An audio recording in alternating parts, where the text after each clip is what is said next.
essa é a mentoria mais internacional da história do programa. Então, cada um aqui em um país diferente hoje. A Fernanda, eu acho que está na Espanha.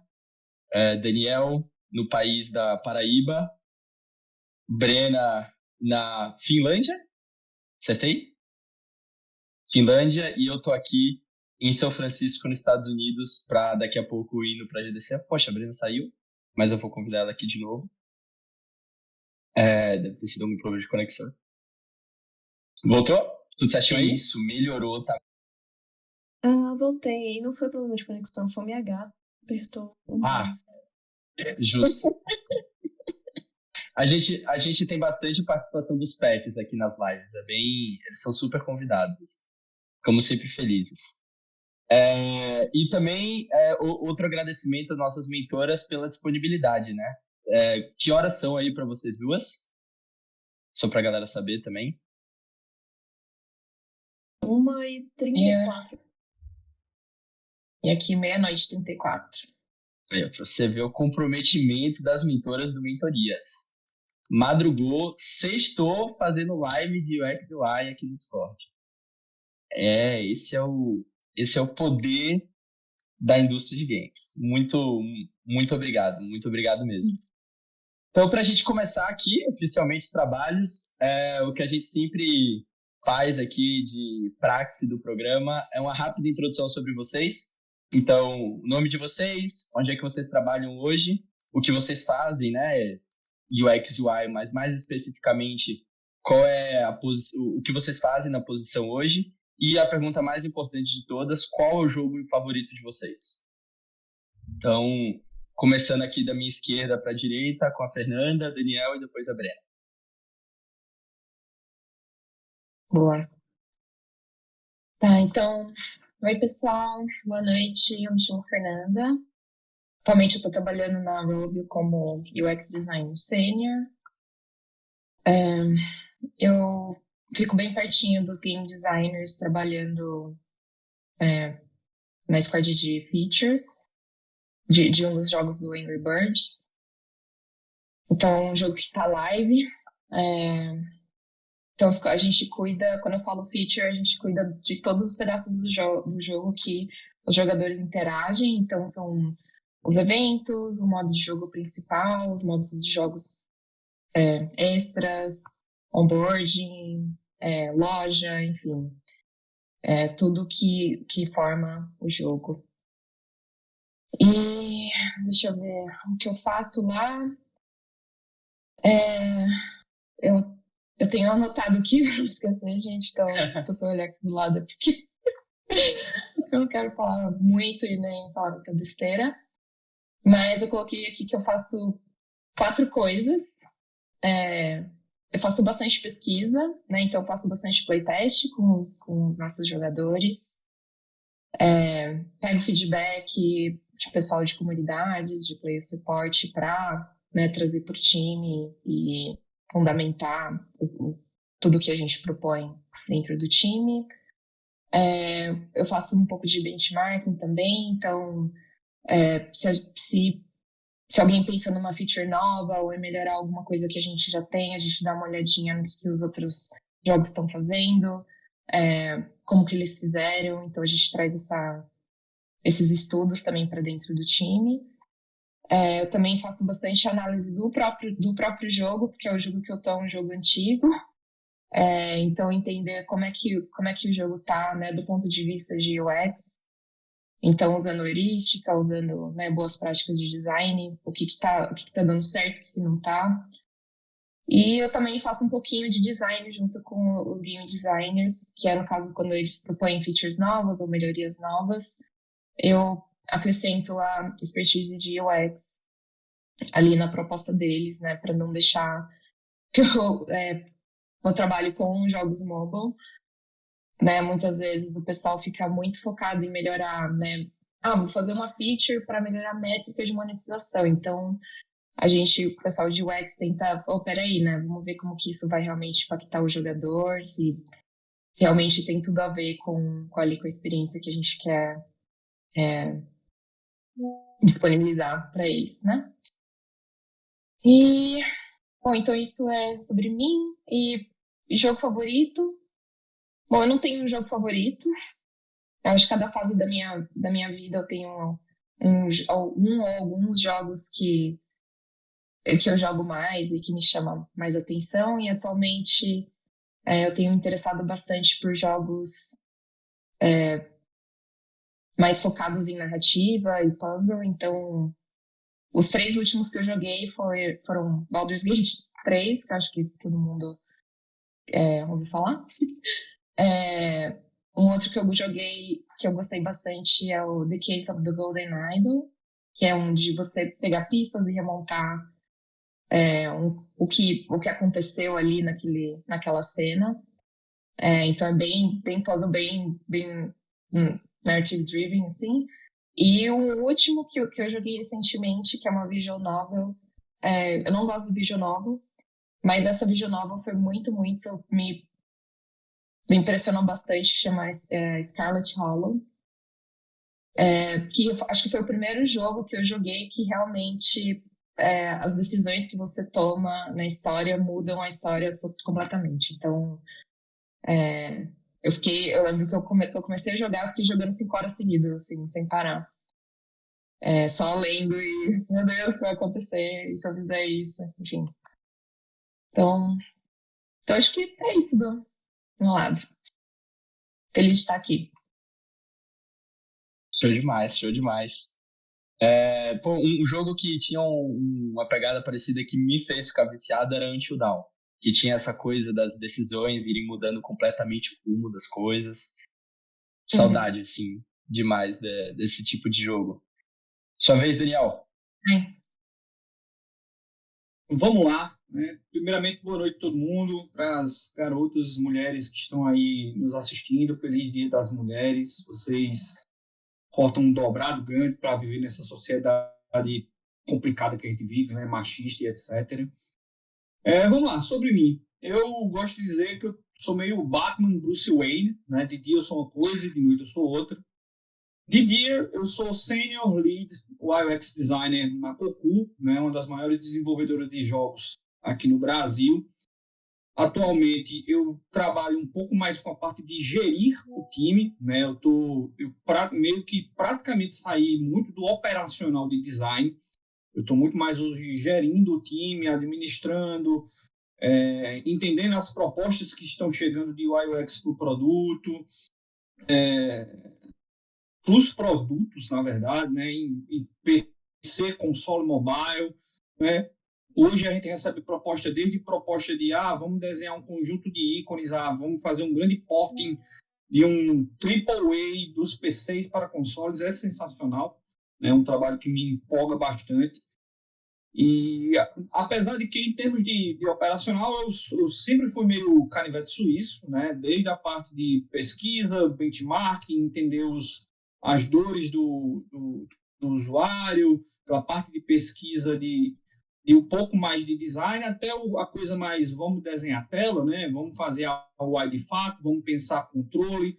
Né? Eu atuei também um pouco como game designer na própria Cucu. Né? E esse é meu trabalho, que eu gosto de dizer que é meu trabalho como Bruce Wayne de dia.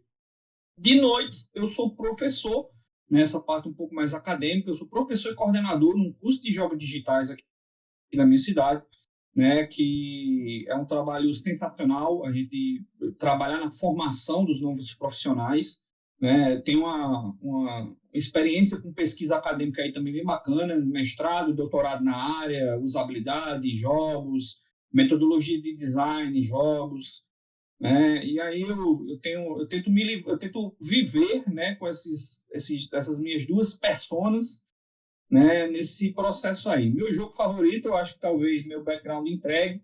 Eu sou um fã assíduo de Metal Gear Solid, né, tenho minhas questões com a franquia, mas, né, aquela coisa, amar a parte boa e amar a parte ruim também.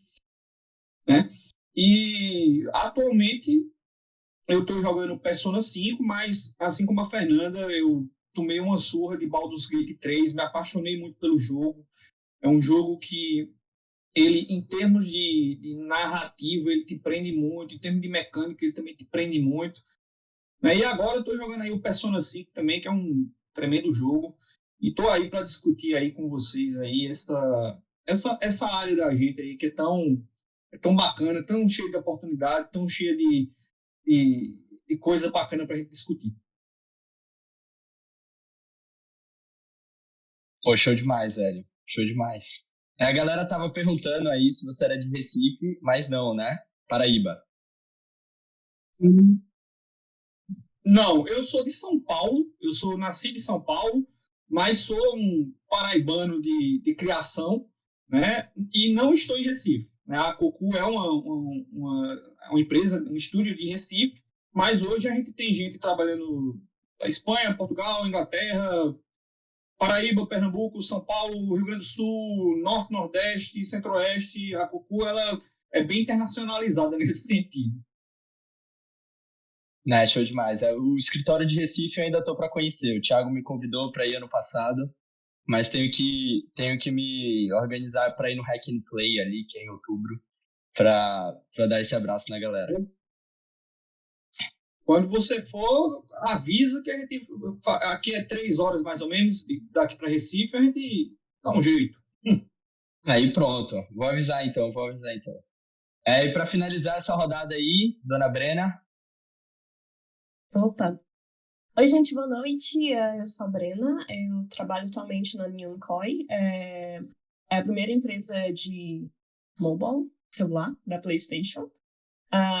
Eu estou atuando como UX designer lá. Já vai fazer um ano, faz uns 8, 9 meses que estou lá. E está sendo uma experiência muito doida, muito, muito, muito doida, porque a gente está fazendo... A gente não pode falar o projeto, mas a gente está fazendo um jogo para celular que é da PlayStation. Isso é uma coisa totalmente nova, de gente tentando entender como que isso funciona. Assim como os meus colegas aqui, eu também trabalho com benchmark, com toda a parte de estrutura e processo de desenvolvimento direcionado à experiência do jogador, e varia muito em criar wireframes, conversar entender necessidades do time também, né? Conversar com game designers, com level designers, com enemy designers. No meu caso, a gente tem muitos designers. Então, eu trabalho tanto na parte de metagame, que é telinhas do jogo que trazem monetização e que trazem toda essa parte de meta. E também o core loop do jogo, também a parte de HUD, eu também sou a pessoa que estou ali atuando também diretamente com essa área, que é mais direcionada em game de jogo. Também a gente faz bastante testes que a gente utiliza o Playtime Cloud, que acho que vai ser uma coisa que a gente vai entrar depois no assunto, que é porque a gente vê o jogador jogando. Minha experiência toda é mais direcionada no mercado mobile, então esse é um grande diferencial meu. Eu trabalhei com a Fernanda no passado também. A gente tem uma experiência trabalhando juntos que foi ótima. O que mais? Eu acho que é isso, porque muitas coisas aqui todo mundo já fala, benchmark, experiência é trabalhar com pesquisa, eu acho que eu não vou ficar repetindo. E o meu jogo favorito é Metroid. Eu amo Metroid, eu adoro minha mulher Samus, melhor heroína sempre em todos os jogos. Sou apaixonada por Metroid, e principalmente qualquer jogo que seja Metroidvania. Pra mim é incrível. Jogos recentes que tenho jogado, também comecei essa minha jornada com Baldur's Gate, não sei quando terminarei, tô jogando com meu marido. Difícil jogar com 2 pessoas, talvez a gente termine se separando, não sei. Decisões não são muito boas, mas vai dar tudo certo. E também, recentemente, zerei o Alan Wake 2, um ótimo jogo, achei incrível, nunca mais tinha jogado um jogo que era tão bom em investigação. Terror, incrível, bem. E eu acho que esse foi um grande resuminho pra gente começar a abrir a nossa ideia, né? Que é isso. Que isso. E o Henrique ali atrás, né? Com o fone 100% focado. Ele tá fazendo os projetos dele, pessoal. Tá fazendo o site da Zend? Eu acho que agora ele tá mais estudando algumas linguagens. Falando. Depois vamos convocar ele para dar uma palhinha aqui. Mas então, pô, começamos aí só para realmente a galera apresentar.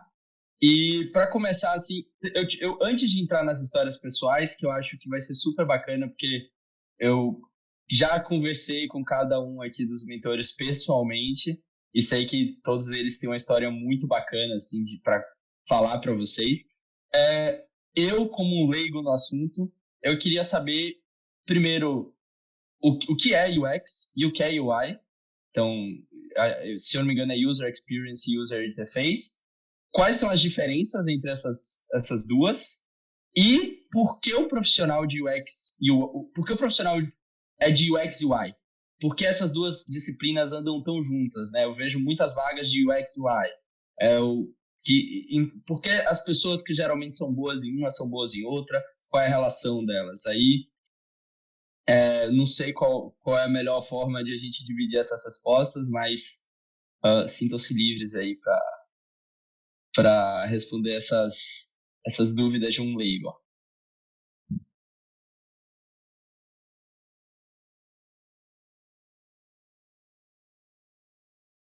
Tá todo mundo. Vamos. Esperando quem vai primeiro. Cada um esperando o outro falar, né?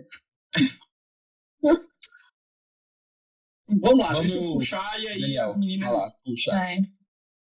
Aí as meninas vão me recortando aí, vão me dando. Vão me corrigindo. Né?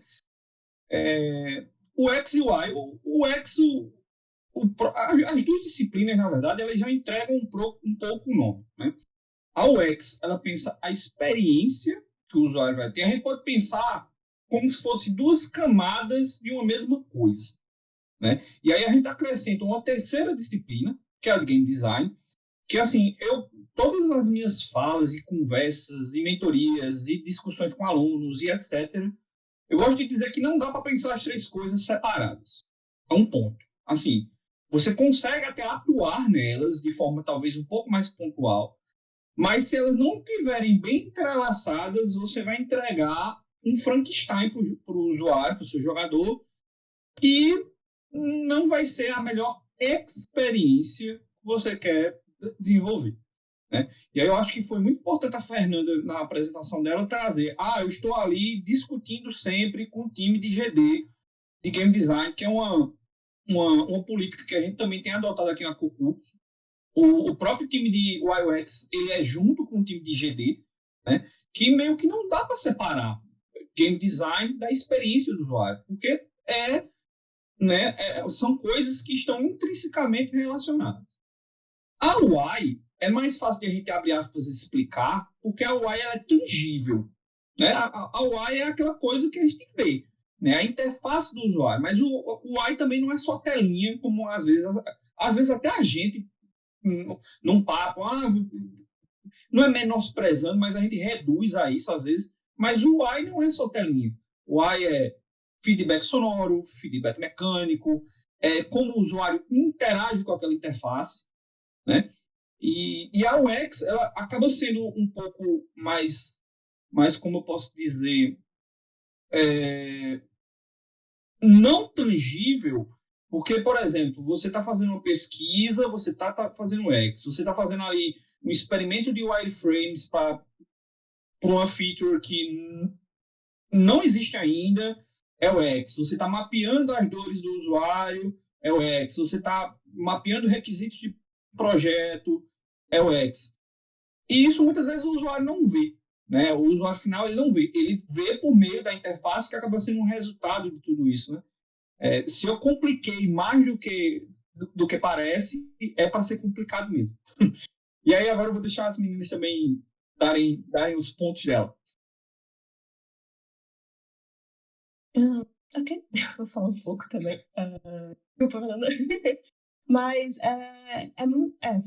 como o Daniel falou, eu gosto até de falar que é tipo o esqueleto é a parte de UX, que é a estrutura, né, que você tem, a base, né, como que fomenta tudo isso. Porque quando a gente fala de UX, a gente fala de algumas regras que são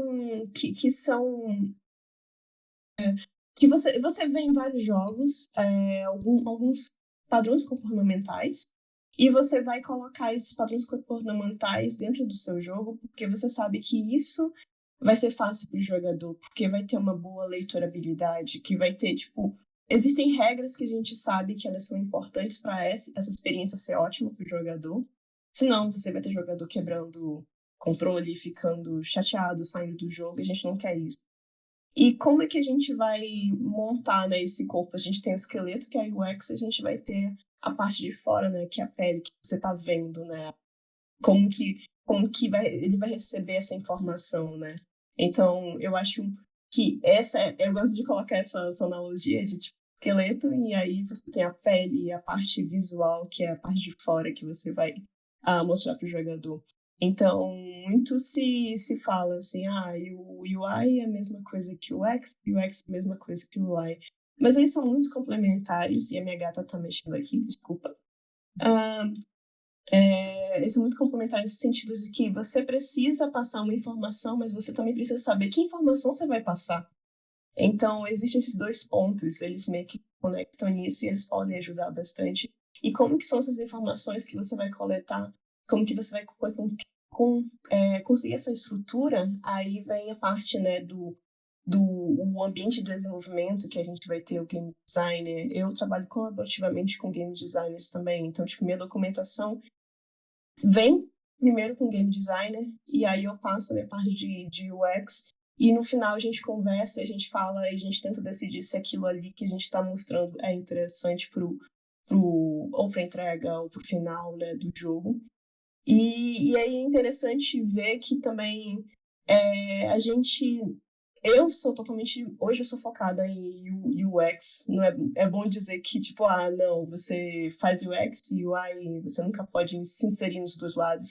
Mas até como a Fernanda falou, de vez em quando você acaba tendo que sujar suas mãos, colocar ali uma interface, até mesmo para explicar para a próxima pessoa que vai mexer nesse visual, né? Eu faço muito wireframe, e aí um outsource vem, e aí eu vou ter que explicar para eles como que eu quero, porque às vezes eu preciso de uma boa tipografia, de uma fonte boa, porque para celular, qual que é o número de fonte que é bom?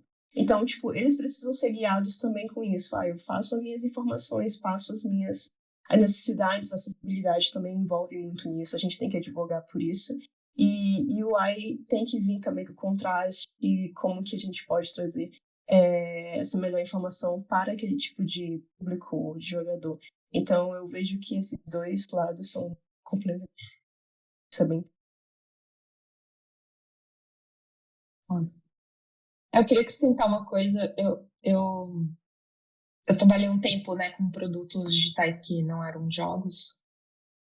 E quando eu fui para jogos, eu percebi que essa divisão entre UX e UI era até um pouco mais forte, assim. Porque... gente, né, tem muita coisa a ser estudada. Se você quiser ser um bom UX e só focar em UX, é muita coisa. E o UI também, né? Se você se especializar, são duas disciplinas que se complementam, mas você pode ser bom em uma só e ser uma pessoa muito importante dentro do time, imaginando aquilo, porque você vai ter o suporte das outras pessoas, né, para que você faça o seu trabalho direito. E no caso de jogos, uma coisa que eu percebi é que as pessoas de UI, elas são... as habilidades delas são bem mais puxadas para o lado artístico, né? Então, por exemplo, uma pessoa de UI que sabe modelar algumas coisas em 3D na hora de fazer um render de um ícone, né? Então, aí já é uma skill pro lado de arte, né? Que é diferente de uma pessoa de UI que vai trabalhar num aplicativo de banco, né?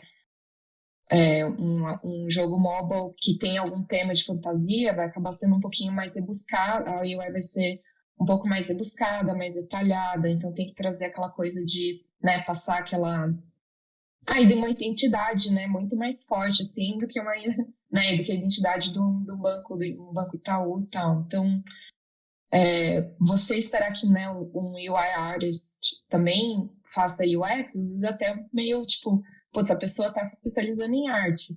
Aí você quer que ela vai lá fazer, né, tipo, entrevistar o usuário, saber, tipo, fazer uma pesquisa ou, né, ter essa parte de insight, às vezes um pouco mais da parte de negócios, né?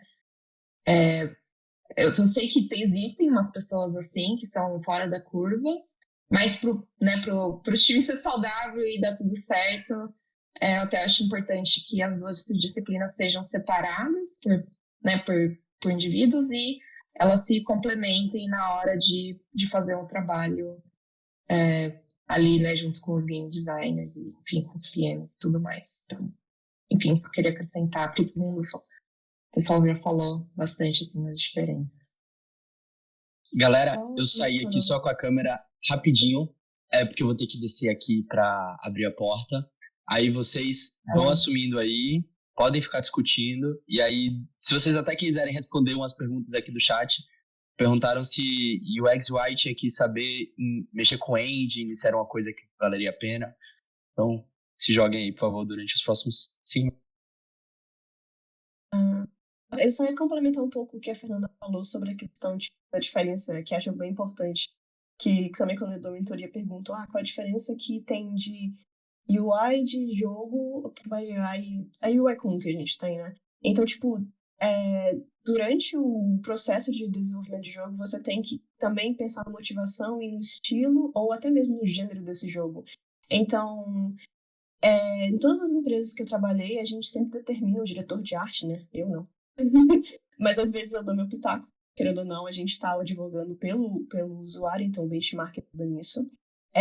Nos pilares dessa UI, a gente fala que essa UI tem que ser futurística, porque o jogo vai ser inspirado em Metroid. Então, tipo, tem todos esses esquemas. E também o UI ele tem uma expertise bem interessante, que são as categorias e os tipos de UI que se tem dentro do jogo, né? Porque a gente tem UI que ela é meta, que ela fica aquela UI que geralmente é em primeira pessoa, né? Que você recebe um dano e você tem nas bordas da tela. A gente tem um tipo de UI que é in-game, né? Que é o World Space, que aí vai estar...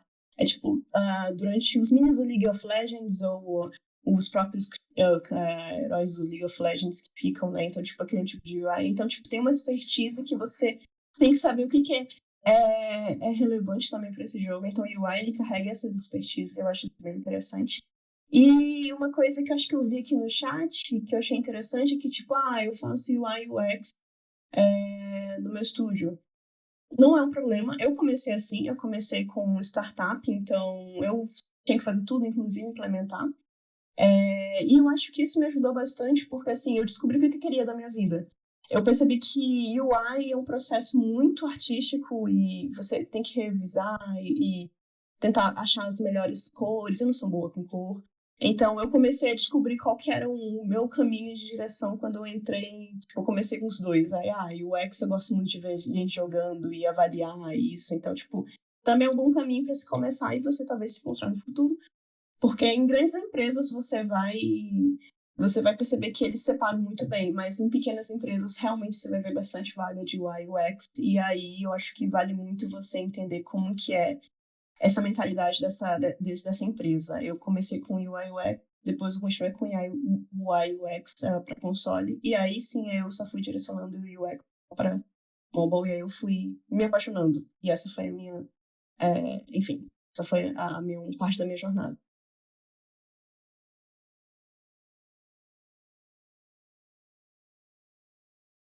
Eu acho que respondendo aí um comentário aí de quem perguntou sobre engine no modo geral, eu acho que isso que a Brena trouxe é bem importante. Vai depender muito da empresa e talvez do projeto onde você vai estar envolvido, né? Porque, por exemplo, hoje, no caso da Cocu, a gente hoje precisa de um UI que tenha uma certa expertise com engine, porque um projeto XPTO pede essa expertise. Mas vai depender muito, né? Vai depender bastante, né, da formatação de time, de tamanho desses times. Vai ter projeto que você vai ter que fazer UX, UI e pré-implementar a interface. E aí? Né? Vai depender um pouco... Eu recebo muitas vezes essa pergunta aí nos meus processos de mentoria. Eu preciso saber Unity, Unreal, etc, etc. Eu preciso saber programar? Depende. Depende de para que vagas você está se direcionando, para que empresas você está olhando, para que tipo de projeto você está olhando. Eu quero trabalhar com AAA. Depende. O que eu gosto também de muito pontuar nesse sentido é saber o básico não vai te fazer mal. Saber o básico, eu sou um UX, e saber um básico de UI não vai te fazer mal. Saber um básico de engine não vai te fazer mal. Você não precisa, meu Deus, eu sou o bam e vou fazer a interface toda funcional já, etc, etc. Não, mas se você souber ali um beabá, talvez você seja um recurso útil em algum momento do projeto que, a gente precisaria dessa skill, dessa habilidade, né? Eu acho que hoje, principalmente aqui, olhando um pouco para o cenário nacional aqui do Brasil, esse profissional um pouco mais versátil, né, ele pode ter uma alocação um pouco mais fácil, né? Mas, ao mesmo tempo, em algum momento, se ele decidir, vou trabalhar em uma empresa maior, o caminho da especialização, né, da pontualização ali vai ser inevitável.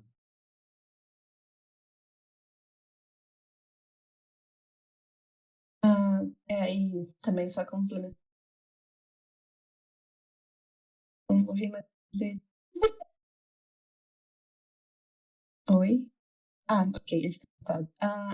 Complementando um pouco sobre engine também, eu tenho bastante expertise em... como eu comecei com startup, eu acabei meio que adquirindo esse conhecimento de sempre buscar mais, né? Então, tipo, eu sei mexer em Unity, Unreal. Hoje eu trabalho com Unreal. Sei mexer também em Godot. E assim, tipo, porque assim, eu gosto muito de tentar entender como que eu posso ajudar tanto na equipe, ou até mesmo entender como que os programadores pensam, sabe? Então, hoje, mesmo trabalhando em uma empresa, assim, de porte médio, né, que a gente tem aqui, eu uso a Unreal ainda. Tipo, eu ainda trabalho dentro de uma engine. Mas, porque eu acho interessante você ter um pouco desse conhecimento. Porque, a gente vai criar uma build, a gente vai fazer um playtest, vai enviar, né? E aí eu falo assim, nossa, mas esse botão aqui, toda vez que eu aperto nele, ele tá dando misclick. Eu tô apertando um botão aqui, ele sempre tá batendo no meu dedo, eu tô fazendo uma coisa que eu não gostaria. Aí eu falo com produção, falo com game design, falo com o programador e falo assim, eu vou dar uma mexida aqui para tentar melhorar esse tipo de experiência. E aí, enfim, eu só mudo alguma coisa, ou até um tamanho, ou um íconezinho só um placeholder, né? Uma coisa bem simples. E aí, quando você vê o resultado, é tipo, nossa, caramba, tudo mudou. E eu falei assim, mas eu só mudei um pouquinho para um canto, sabe? E isso é interessante porque, tipo assim, se você tem essa visão e você tem parte desse conhecimento, que são coisas que não são... que eu não vou fazer uma coisa super enorme, assim, um código super pesado, mas que são importantes, assim, para a experiência do jogador. Eu acho importante, assim, você ter um pouco de conhecimento, pelo menos para você ter esses quick wins, né, que eles chamam aqui, eu chamo de gambiarra. Então, tipo, ajuda bastante, sabe? E eu acho que também é um diferencial de mercado, querendo ou não, assim, se a gente for, quando a gente for entrar no tópico de trabalho, eu sempre coloco nos meus portfólios, até mesmo coloco alguns vídeos, né, de, tipo, como que eu coloquei dentro da Unity, como eu coloquei dentro do Unreal, então, tipo, pelo menos as pessoas entenderem que eu tenho uma base de protótipo, além também do Figma, né, eu utilizo bastante. Eu acho que isso agrega também um valor, né, de mostrar que você tem esse valor de mercado, que você tem uma experiência também, né. Game Jam também pode.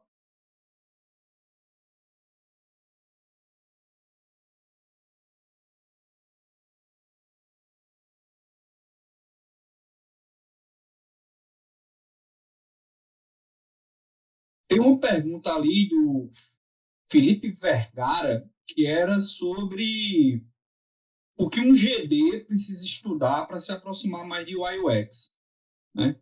Eu acho que principalmente pesquisar um pouco mais de UX, que eu acho que a parte, por mais que o UI também esteja próximo, mas essa parte de UX, elas são muito entrelaçadas. E muitas vezes o GD, a depender do projeto, ele já está fazendo UX e não sabe, né? É aquela coisa. Estou pensando aqui, jornada do usuário. Filho, você está fazendo UX. Desculpe acordar você do seu sonho, você está fazendo UX. Mas eu acho que pesquisar um pouco mais sobre user experience, o que é o usuário, né? O que representa essa figura do usuário num processo de uso, né? Pesquisar sobre usabilidade. Tem um curso do Google, né, de UX Design, todo mundo que pergunta, eu não sei nada de UX.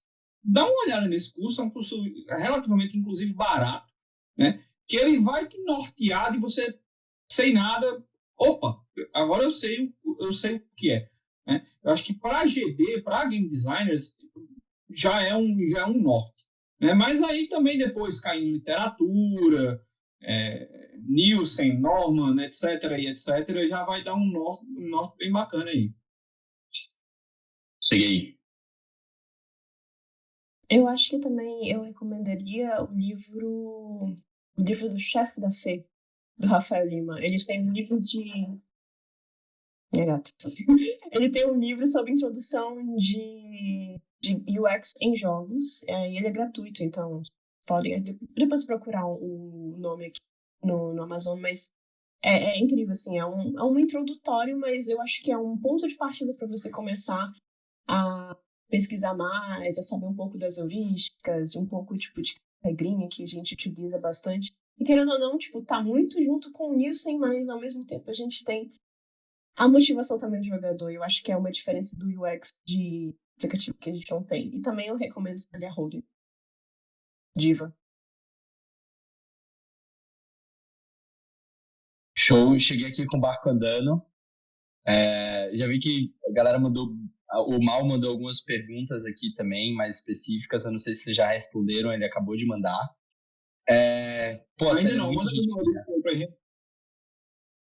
Ela é muito gente fina. Eu almocei com ela no Brasil também, gosto bastante dela. Vamos fazer o seguinte, eu acho que uma das coisas que eu mais gosto, assim, aqui do Mentorias, eu acho que é um pouco, de certa forma, humanizar. E quando eu digo humanizar, é assim, a gente, tipo assim, ter esse espaço de a gente falar sobre essas perguntas técnicas, que eu já salvei aqui Mal, pode ficar tranquilo, mas também de falar um pouco, assim, de quem são vocês, dos desafios que vocês enfrentaram, das histórias de vocês, pra galera ver que os profissionais de games podem vir de muitos lugares diferentes, né? Então, acho que queria muito escutar a história pessoal de vocês, como vocês começaram, onde vocês começaram e como foi essa jornada até chegar até aqui, começando pela Dona Brena, e aí a gente pode ir no Brena, Daniel e Fernanda. Ok. Tá, por onde eu comecei, eu já falei que eu comecei com startups, então... de onde eu venho, eu sou do Amazonas, especificamente eu venho do interior do Amazonas, mas fiz minha faculdade, conheci mais sobre o mercado de jogos em Manaus. Então, vim de uma cidadezinha bem minúscula, no interior do Amazonas, fui para a capital e fiz faculdade de design gráfico. E durante a faculdade lá eu descobri que existia um jogo, a Petit Fabrique, na época, acho que ela era grande, que existia a Petit Fabrique, que é um estúdio brasileiro, né? E eu falei assim, caramba, tem gente fazendo jogo no Norte, tem gente fazendo jogo em Manaus, tem gente fazendo jogo no Amazonas. E isso me motivou a, tipo, caramba, eu tenho que terminar a faculdade, mas eu tenho que trazer alguma coisa que seja entre o que eu gosto, que é jogo. E naquela época eu gostava de animação, ainda bem que eu não fui seguir animação. Então eu fiz um TCC que era os dois, né? Era um joguinho e era e tinha umas animações bem toscas. E isso me ajudou a entrar dentro de um curso que tinha na época, que era o Samsung Ocean, que eles faziam, tipo, curso de jogo intensivo. Então, tipo, era um ano que você fazia e aí você aprendia sobre jogos. E aí foi aí que eu comecei, nossa, caramba, quer dizer que tudo isso aqui é como se faz jogo. E isso foi bem legal, porque além de fazer um network muito massa com gente que estava começando, e a gente estava desbravando ainda, sabe? Porque lá em Manaus só tinha, tipo, acho que 3 grandes estúdios, né? Que eram de médio porte, mas era a Petit Fabrique, o Black River Studios e a Flying Sassy. Então, tipo, eu só tinha 3 opções. Não era uma coisa tipo São Paulo, que tem muitas opções. E durante esse curso a gente falou assim, cara, a gente não vai conseguir vaga tão cedo nesse mercado aqui, só tem 3 estúdios. E a gente começou a fazer essa startup, que era direcionada para jogos infantis, mas com temática com educacionais, eram jogos educacionais, mas que direcionavam para coisas que não eram tão comuns, sabe? Não era tipo matemática, português, mas sim inteligência emocional. O que a criança sente quando tá com raiva? Essas abordagens que a gente trouxe para o mercado. E era a R, né? A gente tentou uma tecnologia R, né? E isso ajudou a gente a correr atrás de edital. Edital me fez, depois de trabalhar de manhã, de tarde, de noite, trabalhar na startup. Aí com o edital que a gente conseguiu sair eu consegui sair do meu emprego, né?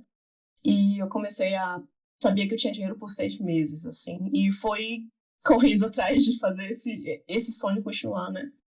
Bom, não continuou, porque, querendo ou não, ainda era muito difícil, né? O cenário Manaus, Amazonas Norte. Só que eu fui fazendo um bom trabalho durante esses meus 6 meses, que eu usei no meu portfólio. E apliquei tudo que eu consegui durante esse processo todo do edital e me rendeu bastante conteúdo. E eu também estava fazendo algumas game jams, então meu portfólio ficou com isso, game jam, trabalho que eu fiz no edital.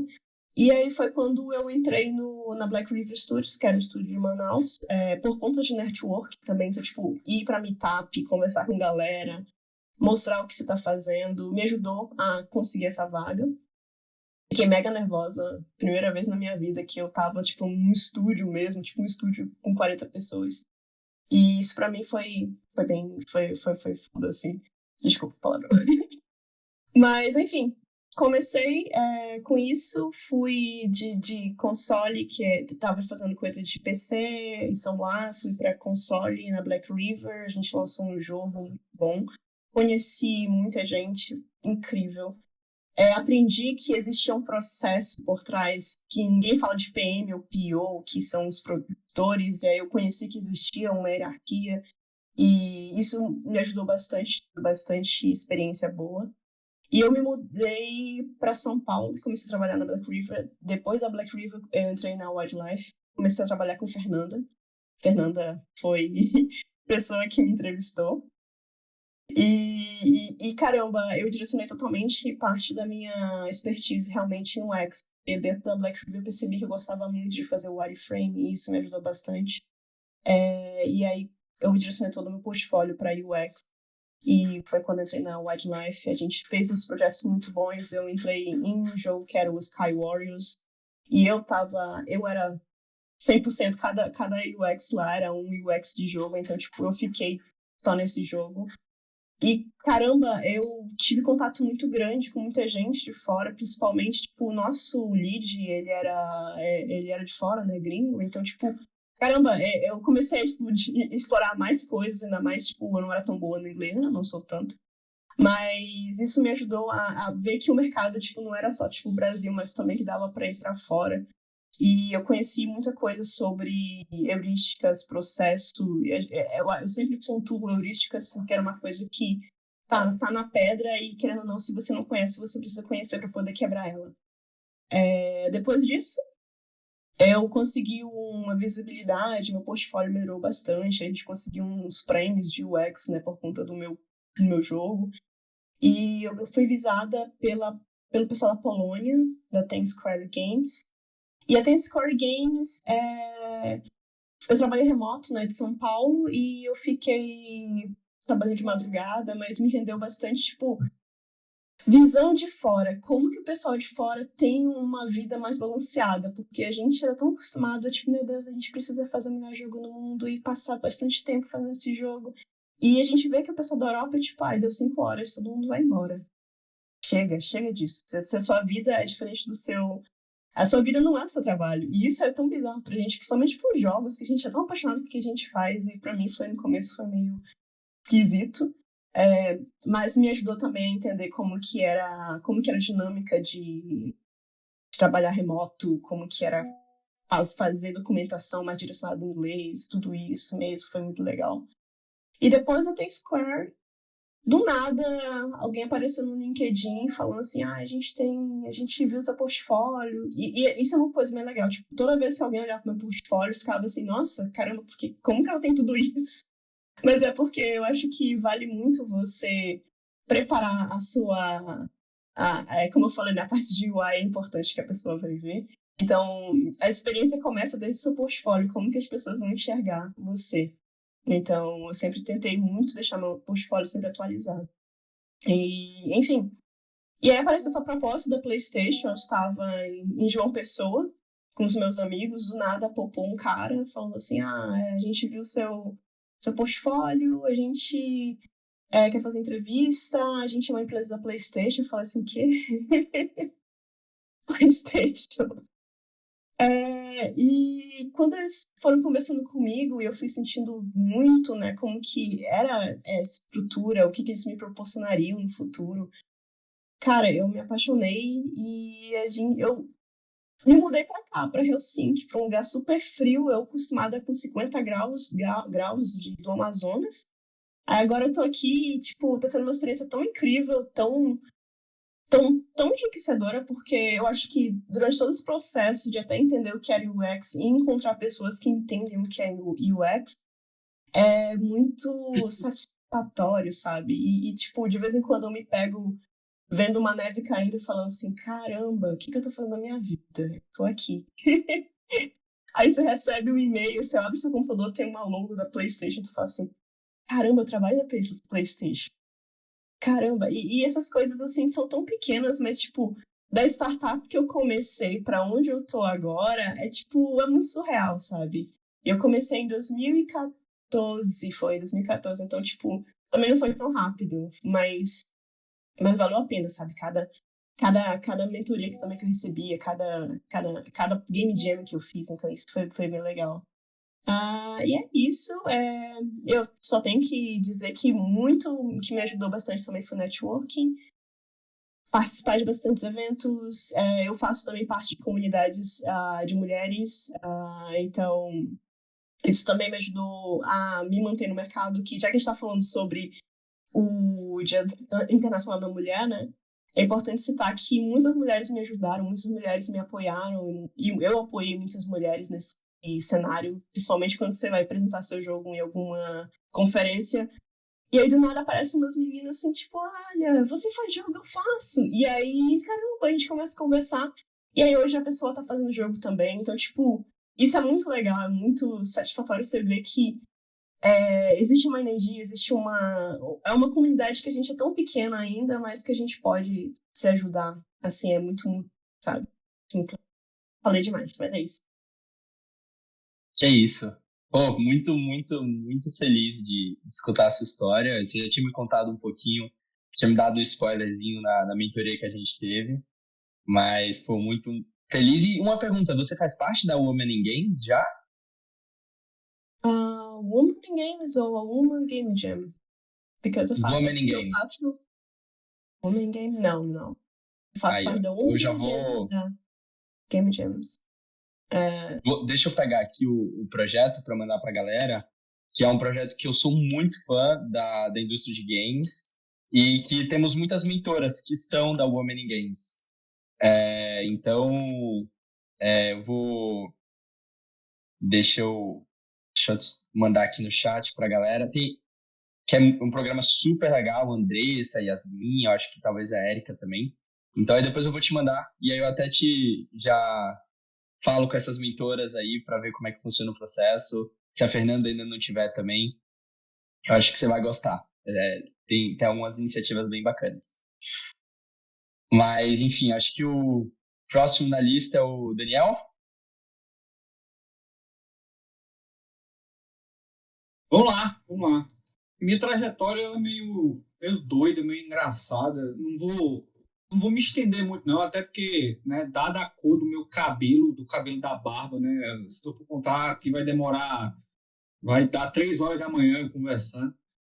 Mas bem, eu me graduei em design de produto, né, no longínquo ano de 2007, 2006, né, e comecei a atuar como designer gráfico, né, designer gráfico. Eu acho que muita gente que começou nesse processo, às vezes entra por essa porta, né? E aí apareceu a oportunidade eu fiz um caminho um pouco contrário, né? Eu comecei na academia, em termos de jogos, e depois que eu fui para a indústria. Apareceu uma oportunidade para eu dar aula no curso de jogos digitais, eu comecei a dar aula, e aí aquela loucura, né? Abre empresa, fecha empresa, né? A gente teve a Prosperity Games, eu com outro professor e alguns alunos. A gente chegou a ter jogo premiado no Big na época, foi sensacional, mas aquela coisa da startup brasileira de crianças que sonham alto demais.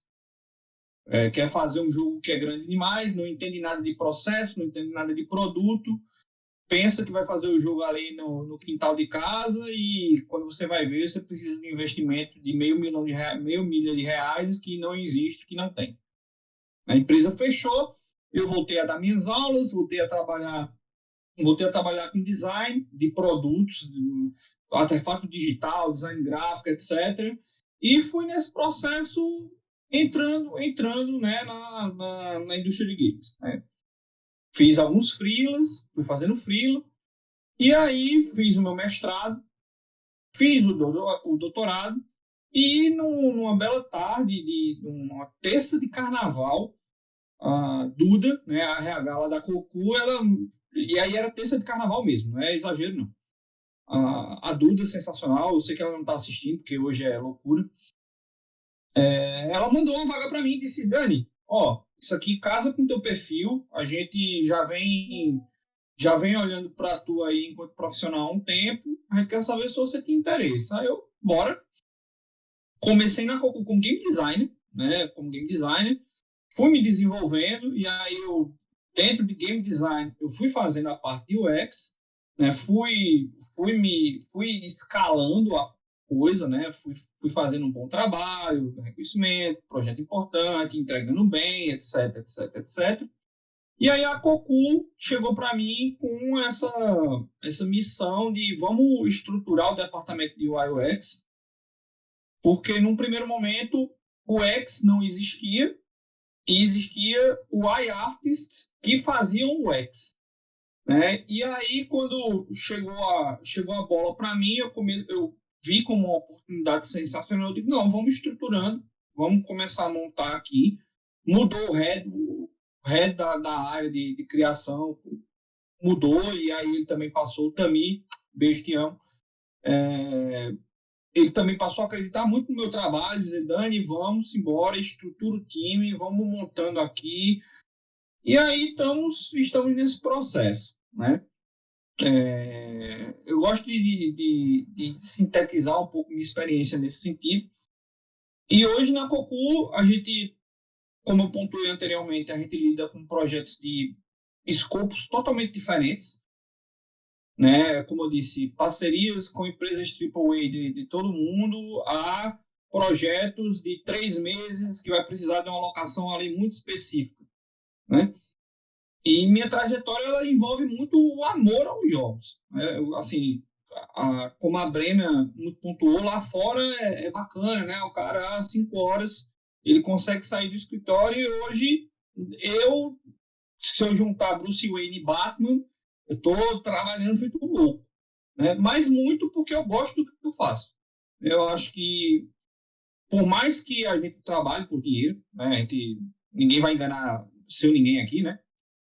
Eu acho que esse amor, né, essa dedicação ao que a gente faz, ela traz uma camada para o trabalho da gente que eu acho que poucas áreas, né, elas dão essa oportunidade, né? As áreas mais artísticas, música, atuação, o próprio design também, design não é arte, e aí quem quiser brigar comigo, a gente briga aqui depois. Mas jogos, ele dá essa oportunidade da gente, a gente dizer, pô, eu trabalho com algo que eu amo, né? E eu acho que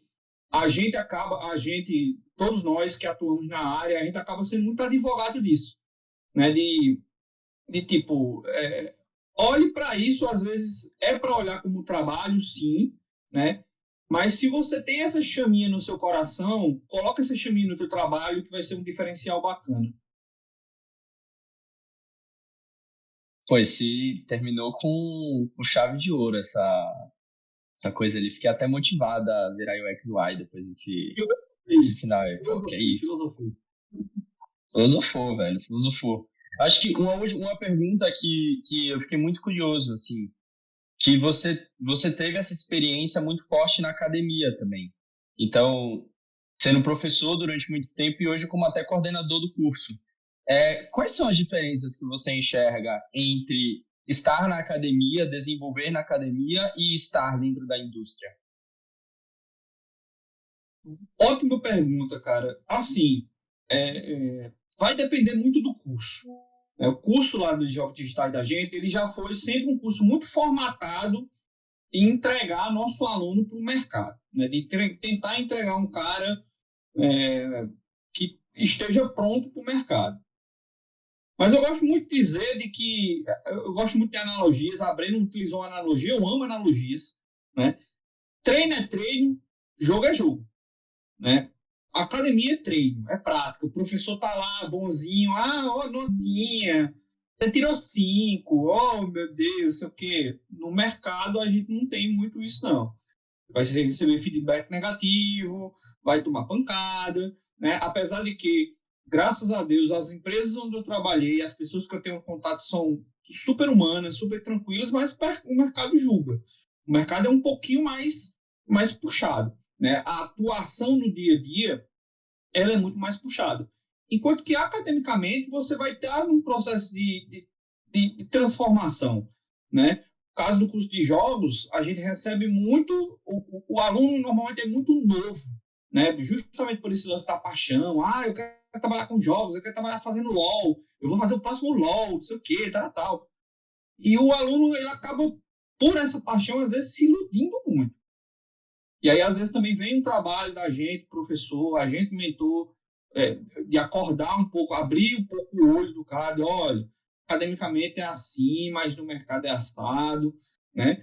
Mas a gente tem tido um cuidado, e aí eu falando do curso onde eu coordeno e eu dou aula, a gente tenta sempre ter esse cuidado de ser um pouco ponte, né? Ponte no sentido de entendimento mesmo, de entender como a indústria funciona, de entender como as empresas funcionam, de entender como o freelance funciona, né? De não ser só aquela coisa tão teórica, mas ser um pouco prática também. Mas eu gosto muito de dizer, treino é treino, jogo é jogo, uma coisa é estudar, outra coisa é fazer na prática.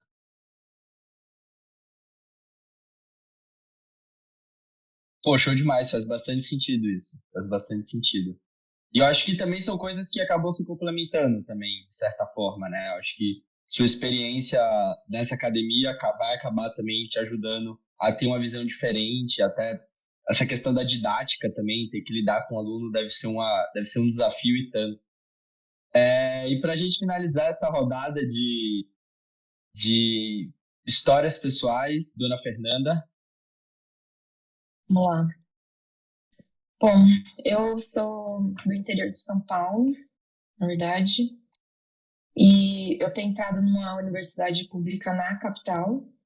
Foi o que, assim, mudou a minha vida, que eu era muito caipirona e, enfim.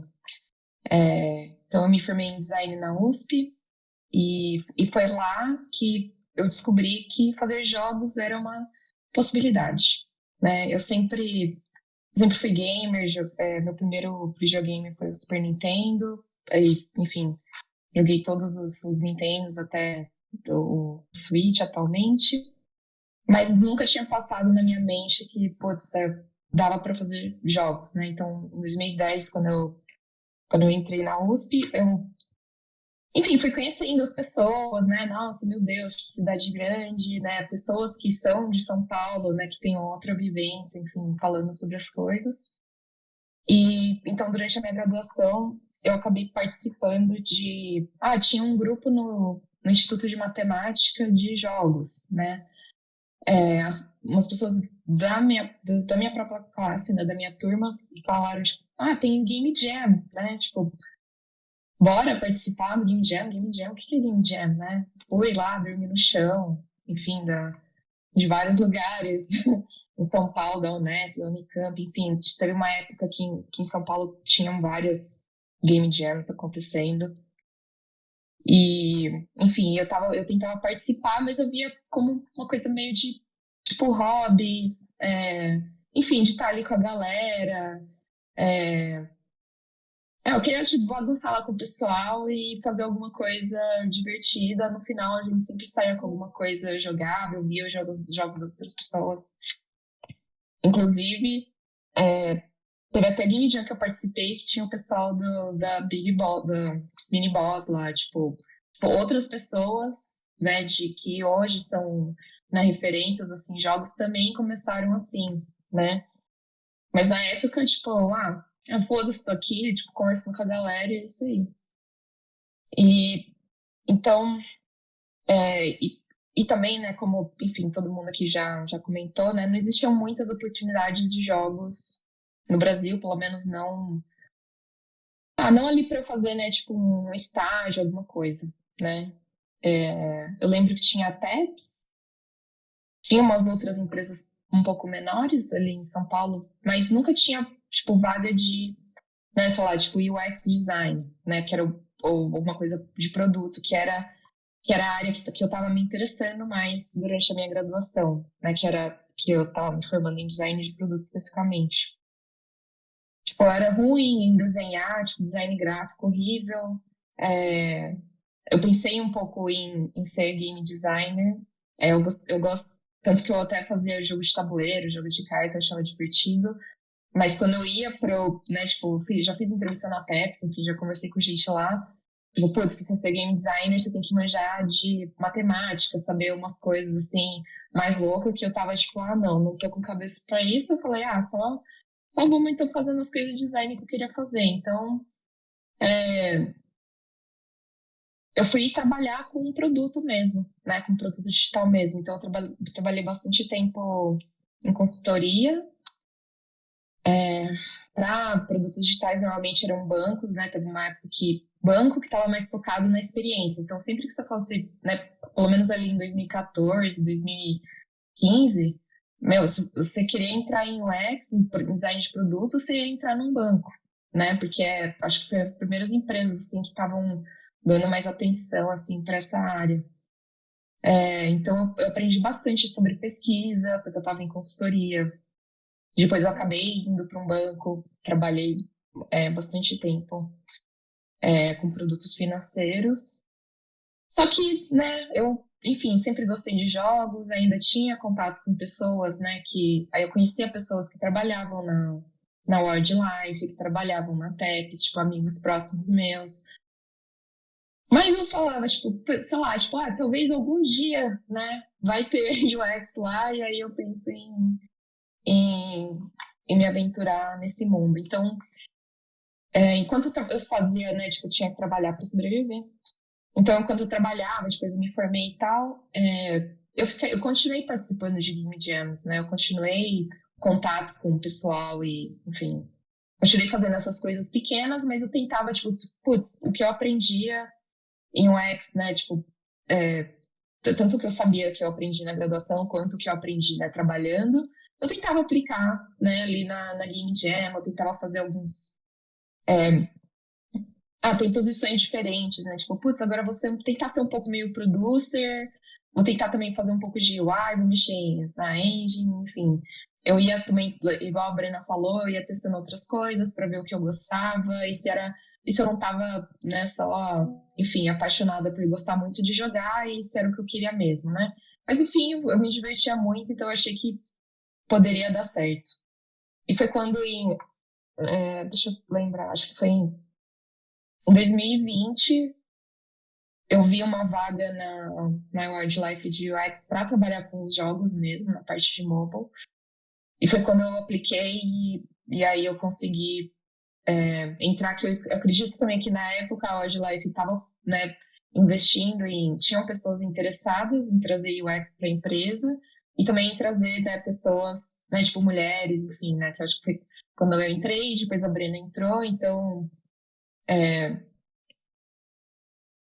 sei lá, pelo menos pra mim, eu falei, nossa, eu tava no momento certo, né, na hora certa, no lugar certo, assim, pra eu conseguir essa vaga. Então,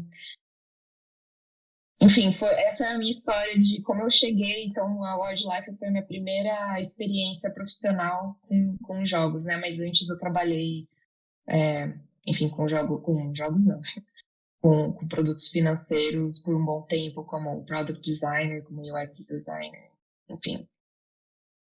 E acho que é isso, sendo do perrengue do ter chego tá na área de jogos. E aí eu vou puxar uma coisa que você não esqueceu, né? Só não comentou que foi você hoje tá morando em Barcelona, né? Trabalhando num Verdade. que fez o jogo dos Pássaros Raivosos. Então, como eu quero entrar nesse aspecto de mercado internacional, se o processo seletivo é diferente, como foi até uma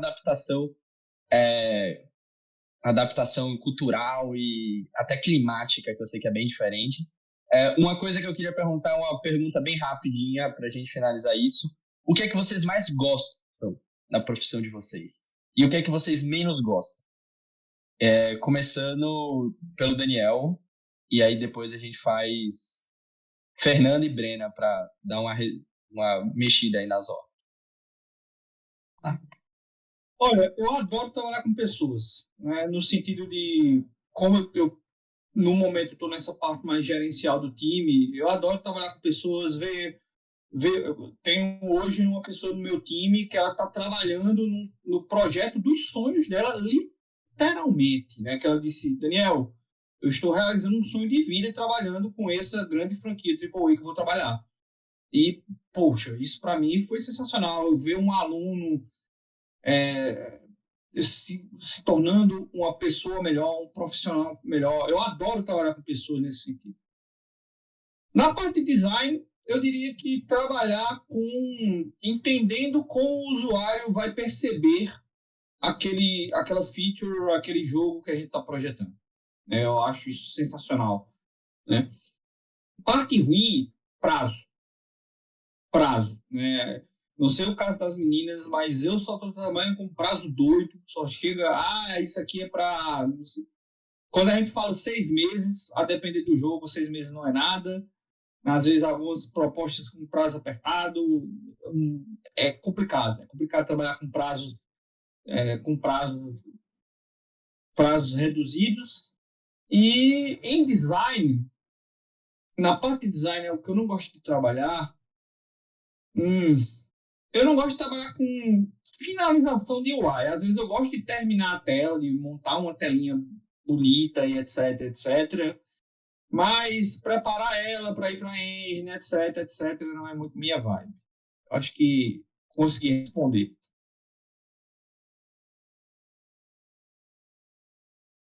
Dona Fernanda? Boa. Bom, o que eu mais gosto? Eu gosto, assim, de trabalhando com jogos, né? Eu gosto bastante da parte lúdica de criar experiência, né? Eu gosto de que nós estamos fazendo algo para divertir as pessoas, né? Eu não estou tentando salvar vidas, ou também eu não estou tentando resolver um processo bancário, mas nada contra. Eu já fiz bastante disso. Então, apesar de existir, né, a pressão da gente ter que fazer dinheiro, né, ter que, enfim, trazer esse retorno ali do que a gente está fazendo, é muito gratificante ver pessoas se divertindo com uma coisa que você projetou, né, criando relações sociais, conversar, a gente, né, gerando discussão com aquele jogo, ou com um tema, alguma coisa que você fez ali, melhorando, né, a vida o divertimento da pessoa com alguma pequena melhoria, às vezes, que você faz, igual a Bruna comentou também antes. Então, essa é a parte que eu mais gosto. De design, no geral, eu gosto de tudo do design, na verdade. Eu amo fazer pesquisa, estudar, adoro dar pitaco nas coisas, falar o que tá ruim, o que tá bom, ajudar as pessoas a melhorar o projeto delas. Então, eu fico muito feliz que eu acertei, assim, a graduação que eu fiz. E o que eu menos gosto da área de jogos mobile, especificamente, né? Eu não conheço muitas outras áreas de jogos. É o fato de para um jogo ser um sucesso, né? Ele tem que ter um retorno monetário grande para a empresa que desenvolveu, né? Então, não é... Às vezes você faz um jogo que é divertido, que é legal, o pessoal curte, mas se não tá fazendo dinheiro, adeus. Então, essa é a parte que, assim, que me deixa triste, assim, ter, né, ou você tem um jogo cancelado, você tá trabalhando num jogo e ele é cancelado, ou você tá trabalhando num jogo e, putz, o jogo não tá mais, né, monetizando, ele não é mais rentável. Então, a gente vai ter um termo na área de jogos de celular que se chama sunsetting, né, que é o pôr do sol, que é o joguinho caminhando pro pôr do sol, indo embora, tchau. Que significa que, né, ele não vai receber mais nenhuma atualização, né, de nenhuma melhoria de feature, nenhum evento, ele só vai ficar ali rodando meio que no automático até algum dia ele, né, fecharem os servidores e adeus. Então, acho que mas faz parte, né? Eu sabia que isso fazia parte de estar em jogos, mas é a parte que eu fico triste.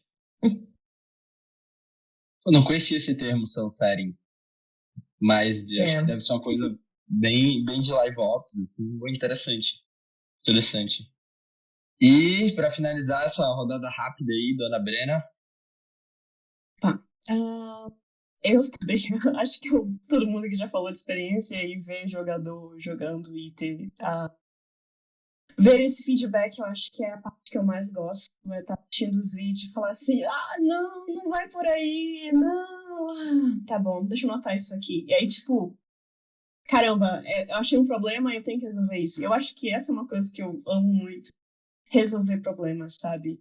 Eu tava percebendo enquanto eu tava fazendo uma feature, esses dias eu tava tipo, nossa, como que eu vou fazer isso? Meu Deus, eu preciso ver vários benchmarks, fazer várias propostas, e aí quando eu chego na solução, nossa, chega uma adrenalina, sobe assim, consegui, eu sei como que vai ser isso. Aí eu começo a testar e conversar com todo mundo, e eu acho que essa sensação de caramba, resolvi, eu acho que isso vai ser interessante pro nosso jogo. Eu acho que é o que eu mais amo, assim, chegar à solução, assim.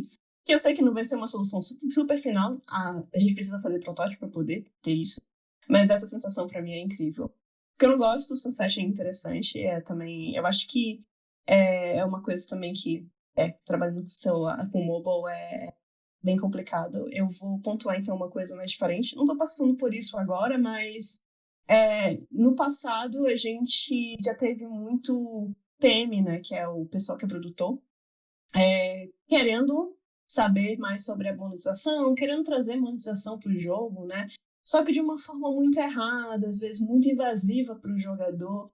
E aí isso é chato, quando o PM se torna um game designer ou, tipo, tá querendo quebrar um pouco do que a gente falou da experiência do jogador para poder vender alguma coisa.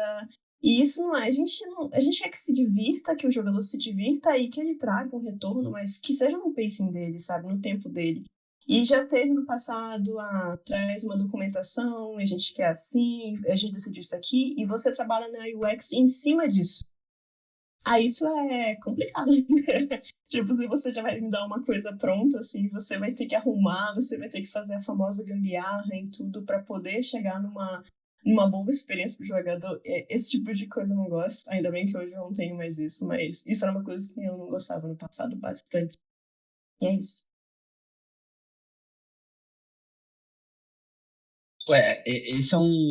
Esse eu imagino que seja um desafio muito complexo, assim, até por eu trabalhar um pouco na área de business, né?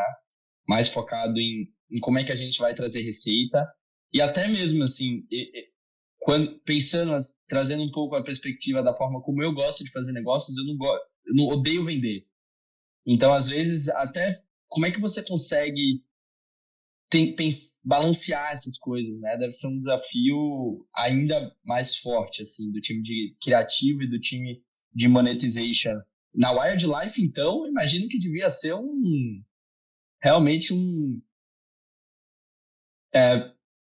complicado, porque conhecendo todas como é que eu posso dizer, os jogos da Wildlife, a maneira como ela vem desenvolvendo e fazendo o design dos jogos nos últimos anos, tem uma maneira bem única de fazer. Mas, enfim,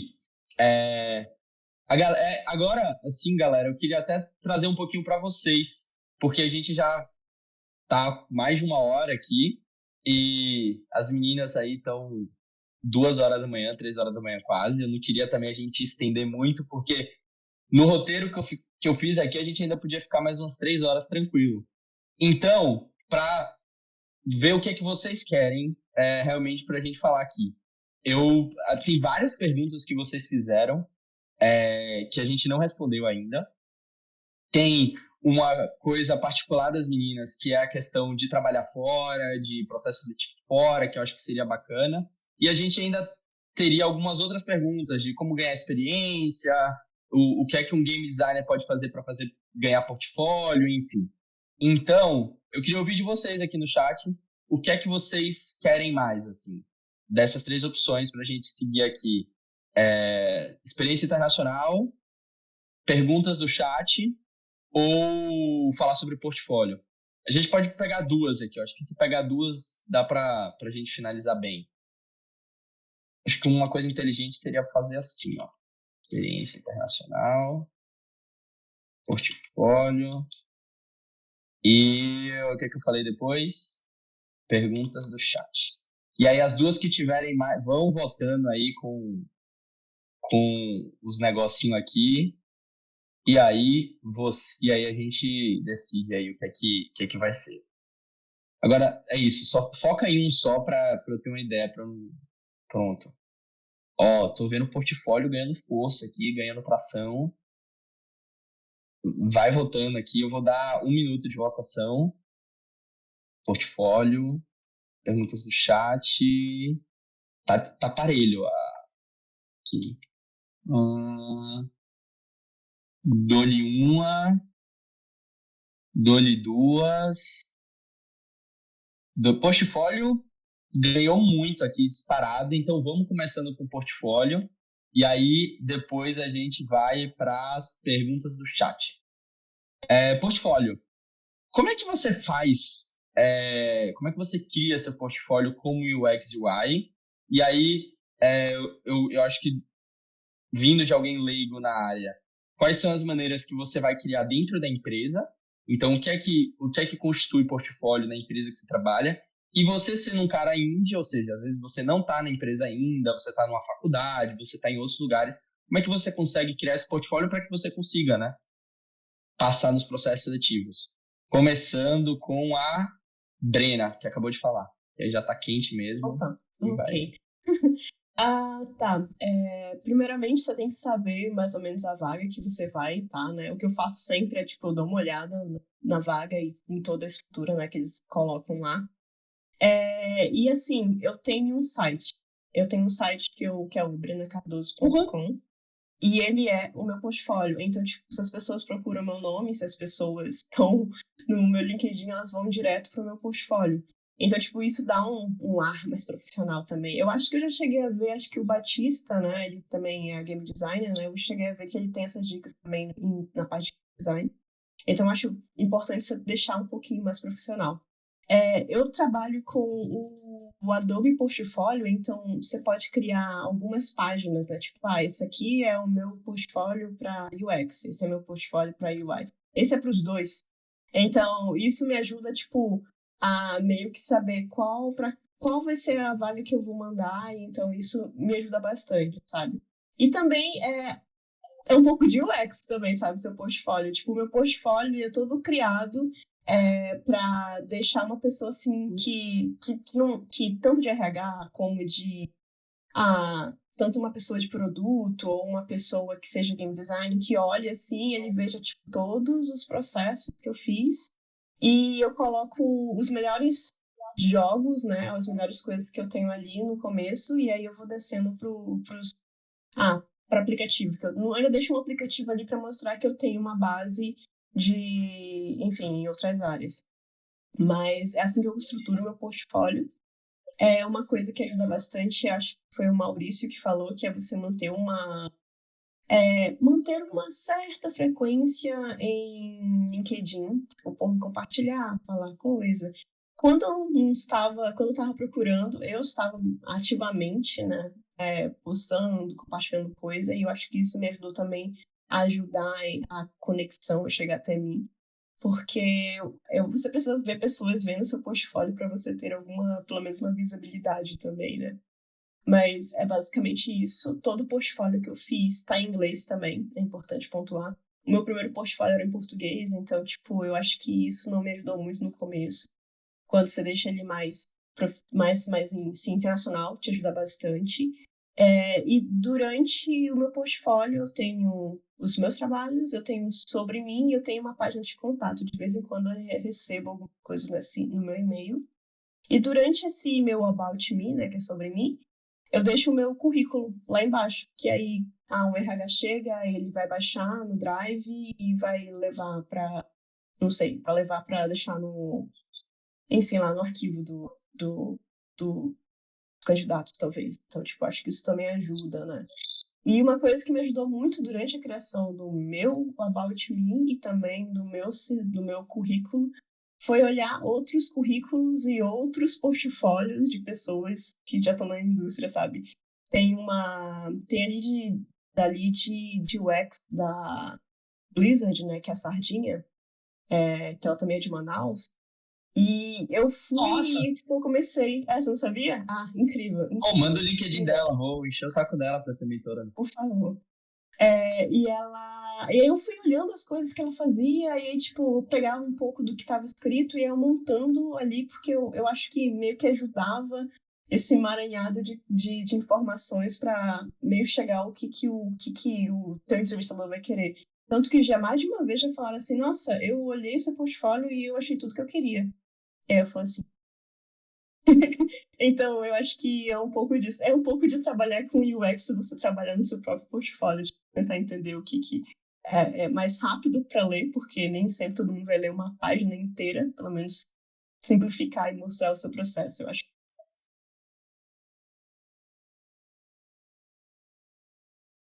E sobre Game Jam, eu também coloco o Game Jam no meu portfólio, porque eu acho que é interessante, até mesmo para você mostrar como foi a sua jornada até lá, e até mesmo trabalhos que são muito pessoais, sabe? Eu vou fazer um redesign de uma tela. Eu acho que isso também é importante você colocar, porque aí mostra como ainda é o seu processo. Show demais, show demais. Para continuar, então, trazer a sua visão aí, Daniel.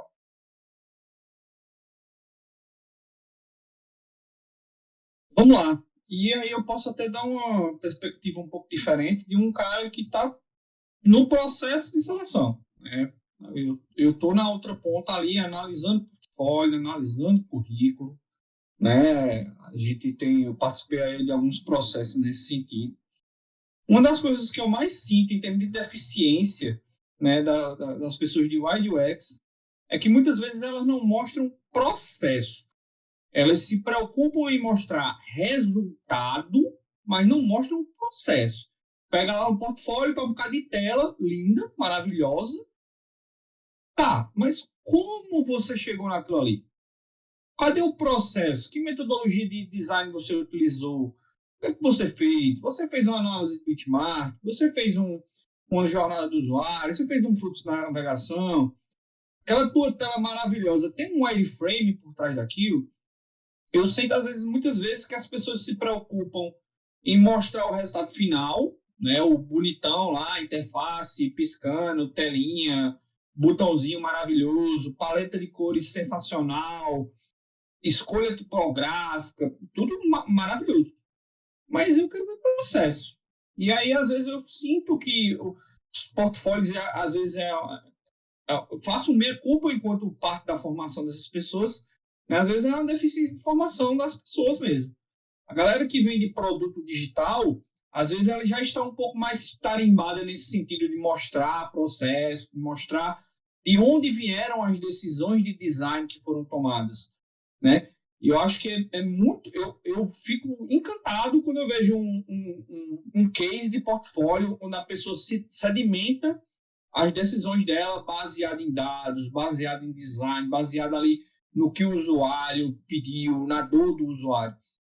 Eu acho que antes de se preocupar em ter um case lindo, é ter um case estruturado, né? Ter um case com a razão de ser, né? Eu acho que isso é muito importante. E sem ser repetitivo, né, a Brenner já trouxe aí coisas sensacionais, de ter o teu portfólio, de ter tua identidade, de ter o portfólio já ser um case por si só, né, um case de UX e um case de UI, né, para quem quer entrar no mercado de jogos, ter case com jogos, né? Ah, mas eu sou de produto, tem como? Tem, mas faça alguns cases com jogos, né? The Game Jams são oportunidades sensacionais de você desenvolver isso. Projetos pessoais são oportunidades sensacionais de desenvolver isso. Porque não adianta nada você ser um designer de produto e não mostrar minimamente sua possibilidade de abertura com jogos, né? Eu já passei incontáveis vezes por isso. A pessoa tem uma experiência sensacional com o produto, eu vejo que ela tem domínio do design, domínio de UX, e que ela tem uma habilidade ali com o AI, mas ela não tentou direcionar isso para jogos. E aí fica muitas vezes intangível para mim, enquanto avaliador, né, sentir o que aquela pessoa poderia fazer com o jogo, porque fica no poderia, não fica no case real, né? E aí eu acho que isso é sensacional. Outra coisa que eu acho muito interessante de ver em portfólios é diversidade, né? Diversidade no sentido de UX, UI, gêneros de jogos diferentes, acabamentos visuais diferentes. Eu fiz um jogo ali com a cara um pouquinho mais séria, fiz um jogo ali com a cara um pouquinho mais cômica, que isso mostra outra coisa, como eu já tinha pontuado anteriormente, que é a questão da versatilidade, de você poder atuar não apenas nas diversas etapas do processo de UX, UI, etc, etc, pesquisa, blá, blá, blá, blá, blá, blá, mas também de que você não está preso a um tipo de produto, a um tipo de jogo. Ah, se você fazer jogo com interface cômica, gostosinha, bonitinha, etc. Isso te restringe. Tudo bem que isso te especializa, mas isso também te restringe um pouco, né? Eu acho que quando o profissional ele mostra versatilidade, ele mostra a capacidade até de adaptação, né? Eu estou hoje num time que trabalha com um produto como Candy Crush, como exemplo. Mas tu tá disposto a se adaptar, a trabalhar, por exemplo, num jogo mais sério, com um visual e interface mais séria? Tu tem essa capacidade? Onde é que eu vejo essa capacidade? No teu portfólio, né? Eu nas minhas mentorias, eu gosto muito de dizer que às vezes as pessoas elas negligenciam essa etapa de preparar o portfólio, né? Preparar portfólio é extremamente importante, porque é teu portfólio que vai te entregar enquanto profissional para uma pessoa que vai te avaliar, né? Às vezes é melhor você parar, não vou aplicar em vaga agora, eu sei que às vezes tem uma questão socioeconômica complicada por trás, mas às vezes é melhor você parar, deixa eu preparar meu portfólio, organizar, escolher os cases, preparar os cases bonitinho para poder depois aplicar na vaga e fazer outro ponto que a Brenda trouxe sensacional. Analisar a vaga. Às vezes as pessoas saem aplicando nas vagas, não analisam as vagas. Espera aí, eu tenho todos os requisitos que aquela vaga está pedindo. E às vezes vem um processo de frustração porque você simplesmente não leu lá que a vaga pede uma habilidade que você não tem. Ou que você pelo menos não está entregando no seu currículo ou no seu portfólio, né? Eu acho que, para finalizar minha fala, preparar bem o portfólio, né? Entregar processos, não apenas resultado no portfólio, e analisar bem as vagas que você está aplicando. Eu acho que essas 3 dicas aí são bem, bem bacanas. Show demais. Show demais. Eu acho que isso, realmente, como você falou, às vezes você ter esse cuidado na hora de fazer pode ser a diferença entre um profissional muito bom e que não está conseguindo a oportunidade, porque ele não está conseguindo mostrar toda essa qualidade dele, né? Então, bem, bem interessante mesmo. E para finalizar, então, essa rodada sobre portfólios, eu tenho até algumas perguntas, mas eu queria guardar elas para fazer aqui só depois que a Fernanda falar, porque a Fernanda já pode respondê-las. Então, take home. Boa. Eu acho que, né, a Bri e o Daniel falou bastante, assim, do que eu concordo também, do que eu penso. Então, eu só queria acrescentar que, né, quando eu olho o portfólio de alguém, ou quando eu vou fazer, né, montar um case meu, eu penso bastante sobre como foi, né, o meu processo né, desde o começo. Então, qual o problema que eu tô tentando resolver, da onde veio esse problema. Eu gosto muito de saber, então, né, tipo, né, o que veio do nada, né, né, qual que foi o né, começou isso. Então, eu gosto de, né, tipo, veio de um usuário, ou é um problema, né, às vezes interno. Eu já, enfim, trabalhado com produto. Eu lembro que uma vez um problema que eu estava resolvendo era que os chamados no call center eram muito altos para uma coisa lá que era do meu departamento. Então, eu tinha que resolver aquilo, né? Por que tá alto? O que tá acontecendo? Então, esse foi o start do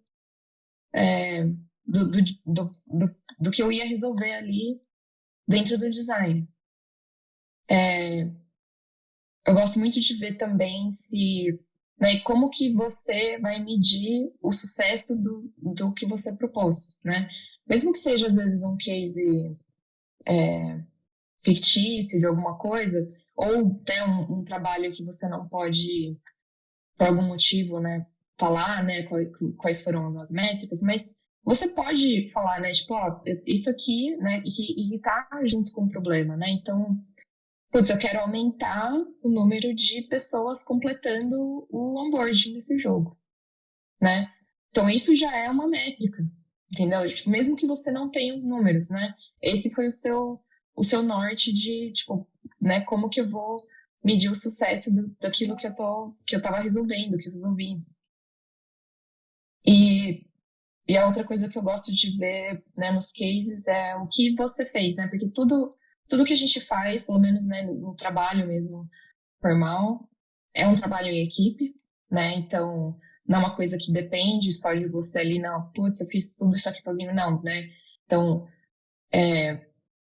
como que você atuou, né? O que você fez exatamente, como você puxou as outras pessoas, né? Você foi atrás né, de uma outra área, de uma outra expertise para, né, te ajudar a fazer isso? Como que foi sua relação, né? Tipo, minha solução, eu ia precisar da ajuda do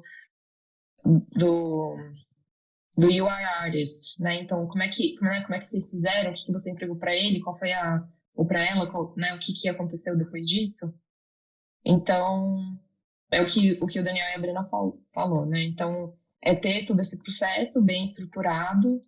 Não precisa escrever, né, tipo, uma tese né, de graduação, de mestrado, enfim, coloca os pontos principais do que você fez. E, né, eu até já falei para algumas pessoas enfim, que eu já conversei sobre isso, acho que é um dos tópicos que eu mais converso, de, putz, se a pessoa que está lendo o seu portfólio quiser se aprofundar, né, putz, eu fiz bastante pesquisa nesse case, mas, né, se eu for colocar tudo de pesquisa, né, até a pessoa chegar ali no que aconteceu, né, ela vai ter desistido já e vai pensar, putz, essa pessoa não vai para vaga, né? Mas às vezes não, eu quero ler um pouquinho do que ela fez de pesquisa, então bota ali uma coisa colapsada, uma outra página, se a pessoa quiser olhar alguma coisa que você fez, porque talvez, né, aquele hiring manager precisa, que foi meio que aconteceu comigo, né? O time que eu tô hoje, eles queriam um UX designer que tivesse experiência com pesquisa, especificamente, né? Então, eu coloquei, tipo, isso tinha no meu portfólio, então era uma coisa tipo, putz, tá, essa candidata, né, ela pode ficar bem nesse time, porque, né, a gente não tem, o nosso time de research, né, é pequeno, né, e a gente precisa de uma pessoa que consiga começar pesquisa dentro do time sem ficar dependendo do research, né, que tenha rigor, alguma coisa assim. Então, eles já olham, então é importante você, né, deixar ali estruturado, resumido, com os pontos principais, mas se tem alguma coisa extra que você fez, você quer colocar, põe ali também, mas, né, meio que um extrazinho para a pessoa entrar. Enfim, e a outra coisa que eu super concordo com a Brena é importante você colocar, infelizmente, né, o mercado do Brasil não tá tão bom, e muitas das coisas, né, das empresas, mesmo do Brasil, trabalham com com pessoas, né, de outros países, então o inglês acaba sendo a linguagem, né, universal, assim, né, entre os times, né, às vezes a pessoa que vai olhar o seu portfólio, né, às vezes o recrutador é brasileiro, mas aí o hiring manager não, né, então e aí?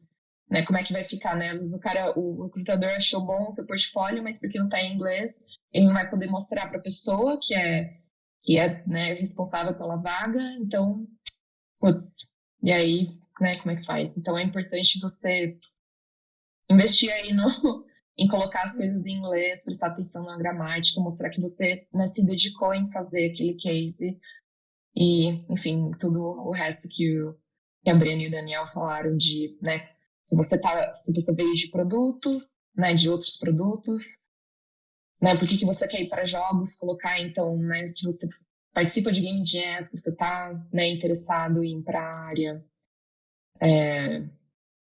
colocar esses projetos pessoais, enfim, mas também, né, no caso do UX especificamente, que é o que eu entendo melhor, é importante, mesmo que você não esteja trabalhando em jogos, você saber o que é o UX, saber o que é o processo, saber lidar com outras pessoas de outros times, ter toda essa experiência e você colocar ali, já vai ser um super diferencial, assim, para eles falarem, não, esse é um profissional que tem potencial. Né? Então, enfim, não quero me alongar, mas é isso aí. Oi, eu tô mutado. Ah, não tô mais mutado. Eu tinha anotado umas perguntas aqui e você respondeu todas. Então, show demais. Fiquei impressionado aqui com a sua habilidade de ler minha cabeça. Vamos agora, então, para finalizar aqui esses últimos 20 minutinhos para as perguntas aqui do chat. Eu tô gostando muito de ver que a galera do chat também é mentora. Então, manda a pergunta, a galera do chat mesmo responde e vai rolando uma segunda live paralela aqui. Mas teve uma galera que fez umas perguntas aqui há um tempo que eu fui salvando. E deixa eu pegar a primeira do Mal, que foi lá atrás. Vamos pegar aqui, que era a pergunta técnica. Mal, se você quiser refazer essa pergunta aqui, só para eu achar. Aqui, valeu, Melo, seu cara. Pergunta mais técnica para vocês. No mundo dos negócios, em sistemas de empresas e aplicativos em geral, os componentes de interface costumam ser projetados hoje em dia, na maioria das vezes, customizando estilos e classes em CSS, no caso da web, e utilizando de componentes pré-renderizados nativos de iOS, Android e apps. Pô, não entendi. Por outro lado, os componentes de UI em jogos geralmente são tão mais complexos que costuma-se usá-los muito como imagens mesmos, em PNG. Como vocês lidam com a resolução dos assets? Tem-se exportado imagens para assets considerando múltiplas resoluções ou são gerados em 1x apenas? E 2, vocês veem alguma forma de otimizar melhor os componentes de interface de forma mais programada vetorial, da mesma linha de um CSS para web dentro da Unreal e da Unity? Caprichou aqui na pergunta. Tem alguém que ouviu a pergunta e se inspirou aí na resposta? Tem um bocado de depende aí. Sendo muito sincero, tem um bocado de depende aí. Porque depende, por exemplo, para quantos sistemas o jogo vai ser portado. É para um sistema só? É para mobile? Se for para mobile, quantas resoluções de tela estão sendo consideradas? Vai ter um benchmarking ali de aparelhos a serem analisados? Mas, em grosso modo, o trabalho, essa parte de mais técnica, tem um UI engineer, né? A gente tem um engenheiro de UI que pega essa maçaroca mais técnica e desenvolve. Não que, a depender novamente do tipo de time, né? Não que um UI UX designer não vá fazer isso. Mas, assim, a chegar a esse ponto é mais foco de um engenheiro de UI do que, de fato, na parte da gente. A parte de implementação até vai, né? Tô aqui na Unreal montando a tela. Se trabalha com design system e com atlas de design de elementos, de componentes de interface, da mesma como um projeto de artefatos. Claro que, a depender do projeto, vão ser elementos de UI diferentes, né? Mas tem um atlasinho, um design system que deve funcionar como um design system de um produto digital, claro, que com as suas particularidades, que ele é mais lúdico, ele é um pouco mais visual, etc, etc. Sou alguém que quer complementar? Posso falar um pouco? Também concordo com o Daniel, isso é uma coisa mais, até de você ver com um tech art, um programador, ele vai te dizer a resolução, né, do que você vai estar aplicando. Dependendo da engine, eles têm algumas regras, tipo, na Unity a gente utilizava bastante a regra de 2, né, a potência de 2 para exportar coisa, não importava o tamanho, mas dentro da potência de 2, a própria engine, na Unity, ela tinha um sistema que ele convertia, então, tipo, se você colocasse naquele tipo de resolução, ela ia entender e criar as matemáticas dela lá para, tipo, manter essa resolução boa, sabe? Então, isso é uma regra que eu aprendi no passado, mas isso foi começando com tech art, aí um engenheiro me falou assim, 5 funciona, exporta sempre assim.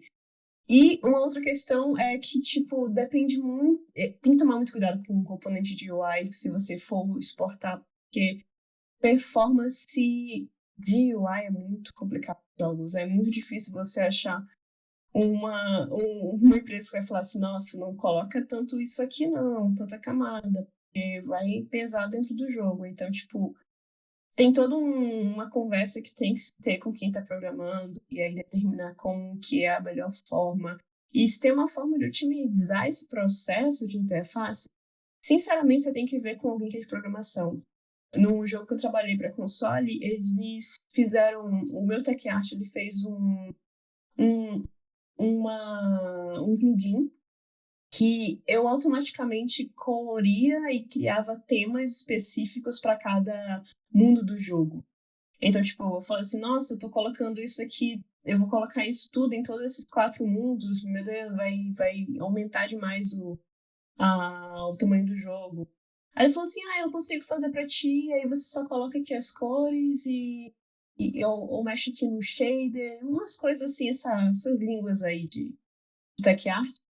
E aí eu falei assim, uau! E ele fez isso e deu tudo certo. Então, tipo, com alguém que é de programação, com alguém que é responsável com isso, tem que ter essa conversa e vai chegar numa solução melhor. E aí, tipo, eles podem criar um plugin para você, para ajudar dentro da interface. Enfim, isso é mais parte de UI mesmo do que parte de UX, mas como tem um pouquinho de base no passado, então é o que eu...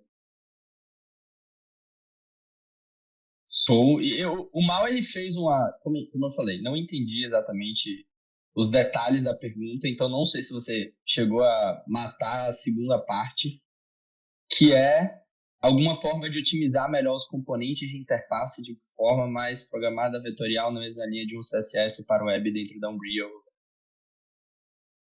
Eu tentei responder um pouco essa segunda parte, porque assim, não se tem uma otimização, alguma coisa, existem alguns plugins, existem algumas versões que estão tentando fazer para você desenhar ou criar dentro da própria engine, mas assim, todos esses anos de mercado, o PNG é o que domina até hoje. A não ser que você vá para uma empresa super grande, que eles tenham uma própria engine que faça isso, aí eu já diria que pode existir. Sou demais. Então vamos, acho que para a última perguntinha aqui. Tem algumas perguntas. Teve uma pergunta da Ana, que a galera já respondeu bastante aqui, Ana. Então, se eu só... Como eu vi que bastante gente interagiu aqui, eu acho que já deve ter clareado bastante aí a dúvida que você tava. Então, aqui, pergunta do Bernardo Imori. Existe um curso específico para UX UI em games? Ele tá fazendo uma pós em UX e UI, mas é bem genérico e ele gostaria de se especializar em games. E isso dialoga bastante até com uma pergunta que fizeram lá no nosso LinkedIn, que é recursos de curta duração, ou cursos de curta duração. Então, cursos ali para se especializar e tudo. E aí, para começar, acho que a resposta ali é a Fernanda, que não falou tanto, e aí depois quem se inspirar aí pode só pular no barco. Vixe. Pior que eu sei que tem no Brasil, eu acho que não sei se é a EBAC que tem um curso que é de UX e UI para jogos, mas eu não tenho certeza. Eu manjo zero disso. Talvez o Daniel tenha mais Escolhi noção. bem aí a pessoa para puxar, então. Vamos lá.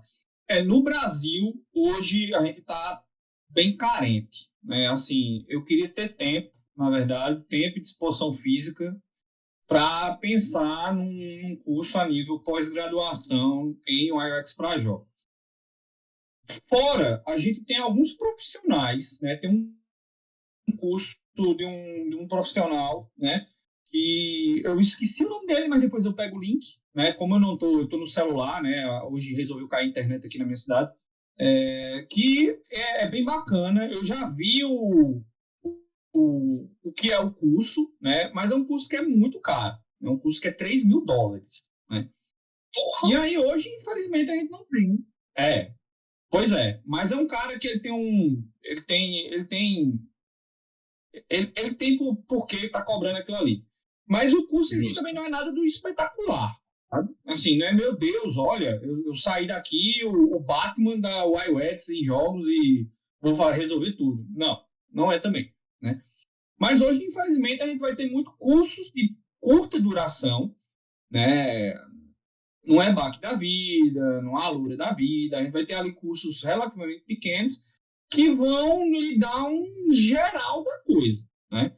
Eles vão te dar um geralzão da coisa que, na minha visão, talvez o profissional participando de Game Jams, fazendo seus projetos, ele vai vivenciar isso de uma forma muito melhor, né? Porque é aquela coisa do aprender fazendo, apanhando um pouco, né? E talvez vá se vir bem, né? Mas hoje, infelizmente, para o UI UX para jogos, aqui nacionalmente a gente ainda não tem nada, meu Deus, que eu pudesse dizer, recomendo isso aqui, né? Hoje, infelizmente, não. Quem sabe daqui a uns 3, 4 anos, quando eu tiver com uma sanidade mental mais em dia, eu puxo aí Fernanda e Brena para a gente estruturar isso aí e outros profissionais que estejam nos assistindo aí, para a gente, quem sabe, montar esse cursozinho e colocar aí na rua, né?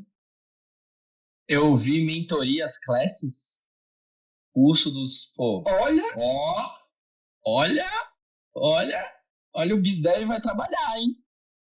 Olha que o BizDev vai trabalhar. Opa. Vou deixar no ar aí. Quer acrescentar alguma coisa, dona Brena? Olha, eu lembro de também. É muito difícil. Assim, toda mentoria alguém pergunta isso, eu fico, senhor, não sei. Mas eu acho que tem o Interaction Design Foundation. Eles têm um curso que era até do nosso UX Director na Wildlife, que é do Om Tandon. Que esse aí já é um pouquinho mais barato. Mas, tipo, é só uma coisa muito, assim, é bem por alto, assim, é só um vídeo para você, pelo menos, entender qual que são o fluxo de trabalho com UX e como é protótipo. Mas, assim, é só um vídeo, assim, então, tipo, é bem difícil. Esse UI Pips também eu gostaria de fazer, vou tentar ver se eu consigo fazer para mostrar mais os mentorandos o que eu aprendi, porque é realmente caro. Pra PlayStation. Pagando. Então, eu tô tentando, eu tô vendo que tem dinheiro. Aí eu falo assim, eu vou fazer isso aqui, aí eu vou pegar tudo e vou mostrar tudo em português. Mas é bem difícil. Eu também gostaria muito de fazer algum curso, assim. Eu já dei mentorias e fiz algumas aulas, né, para pessoas indígenas e negras, falando, né? A gente fez bastante workshop juntos, né? Então, tipo, eu dei uma grande introdução e eu acompanhei por uma semana, então isso foi legal. Mas no meu horário, meus amigos, ficar até 5 da manhã não é legal. Então, realmente teria que ver um bom horário e eu tentar me organizar também melhor. E quem sabe no futuro também. E depois que eu tivesse o iPips, aí a gente conversa. Pega aqui um link. Mas é isso. Ó, tô sentindo uma lacuna aí pra ser preenchida, hein? Vamos ver. Tem alguma coisa pra finalizar, Fernanda? Antes que eu feche aqui? Não exatamente. Assim, o que eu ia comentar é que, né, por conta da gente não ter, né, um curso focado nisso e também, né, às vezes é difícil você recomendar um curso sem você saber o que é o curso exatamente, né? Você não ter olhado as aulas, não ter olhado, né, quem é o instrutor, né? Como é que... Então fica difícil, mas uma coisa que eu às vezes, né, comento para pessoas que me perguntam é, tipo, estuda o que é UX, né? E aí aplica isso para a área de jogos que você gostaria de trabalhar, né? Se é mobile, putz, vai jogar os jogos mobile, né? E como que... E com a sua, né, com o que você sabe de UX, aplicar isso, fazer essas análises, tentar entender, procurar material sobre isso. E aí eu sei que é difícil sozinho, né, ter essa disciplina e tal, mas, né, tipo, busca um mentor, busca alguém para, né, que tá na área para te ajudar e você meio que fazer esse meio campo aí para você ir aprendendo, né, sobre a área, né, conversando com as pessoas que já estão nela e aí você conectando esse conhecimento, né, com o tipo de jogo que você gostaria de entender melhor, de fazer, né? O mesmo vale para UI, né? Você quer fazer jogos com uma UI mais artística, então, putz, vai estudar fazer render, vai estudar, né, tipo, um pouquinho de 3D, né? Todos aqueles ícones bonitões que você vê ali naqueles jogos, tipo, primeiro o cara fez em 3D, né? Então conversa com os artistas, tenta entender o processo deles, tenta copiar, né? Tipo, tenta fazer o seu. Enfim, eu sei que é complicado, mas eu acho que por enquanto é o que tem para hoje. Pô, show demais. Eu acho que com isso a gente finaliza aqui. Queria agradecer mais uma vez aos mentores pela disponibilidade, pelo esforço, né? E já vamos aí para 2, 3 horas da manhã, se não mais, aí para a galera. E até para o Daniel também, que já está, pelas minhas contas, 10h30. Então, muito, muito, muito obrigado. E também obrigado a todo mundo que está aí, sextando aqui com a gente, ouvindo sobre o XY. Esse é o sexto que eu gosto, né? A gente, pô, muito feliz de ver mais de 20 pessoas aqui com a gente até esse horário. Galera comentando muito no chat, conversando. Meu objetivo, acho que fazendo essas lives aqui no Mentorias, tentando trazer mais gente para o Discord. Não só a gente ter todas essas mentorias individuais que a galera, que o programa proporciona, mas também criar esse ambiente para a gente se conhecer, para vocês se conhecerem no chat, para vocês se conhecerem aqui, para a gente trocar conhecimento. Fico muito feliz de estar criando esse ambiente aqui junto com vocês. E eu acho que a frase que eu mais fico feliz de falar sempre no final da live, antes de acabar, é que todos esses profissionais incríveis, maravilhosos, extraordinários que acabaram de falar aqui, muito conhecimento, falaram as histórias deles, todos eles são mentores no Mentorias. Então, todos eles aí, claro que com a disponibilidade não infinita, mas vocês podem mandar mensagem, trocar uma ideia, tentar marcar uma mentoria individual com vocês, porque eu, particularmente, já marquei minha mentoria e já tive com os 3. Então, e olha que eu não sou nem de UX UI, mas, pô, oportunidade dessa não deixei passar. Então, eu gosto muito de falar isso, porque o maior motivo pelo qual eu fiz mentorias ao vivo no primeiro era porque sempre que eu assisto uma palestra, independente de qualquer coisa, eu mando mensagem pro palestrante. Então, eu sempre falo, quando eu gosto da palestra, claro. Então, eu falo, putz, assisti sua palestra, queria muito te conhecer, bababá. E poder fazer isso hoje com mentorias é um sonho para mim. Não vou me alongar mais. Obrigado demais, galera. Como faz para marcar mentoria, Ana? Dá uma olhada lá no site. Se você não descobrir no site, a UX do site não tá boa. Então, você me manda mensagem pessoalmente, porque eu sou responsável por ela não estar boa. E aí eu te faço um tour guiado aí para te explicar como é que funciona. Valeu demais, galera. Obrigada, pessoal.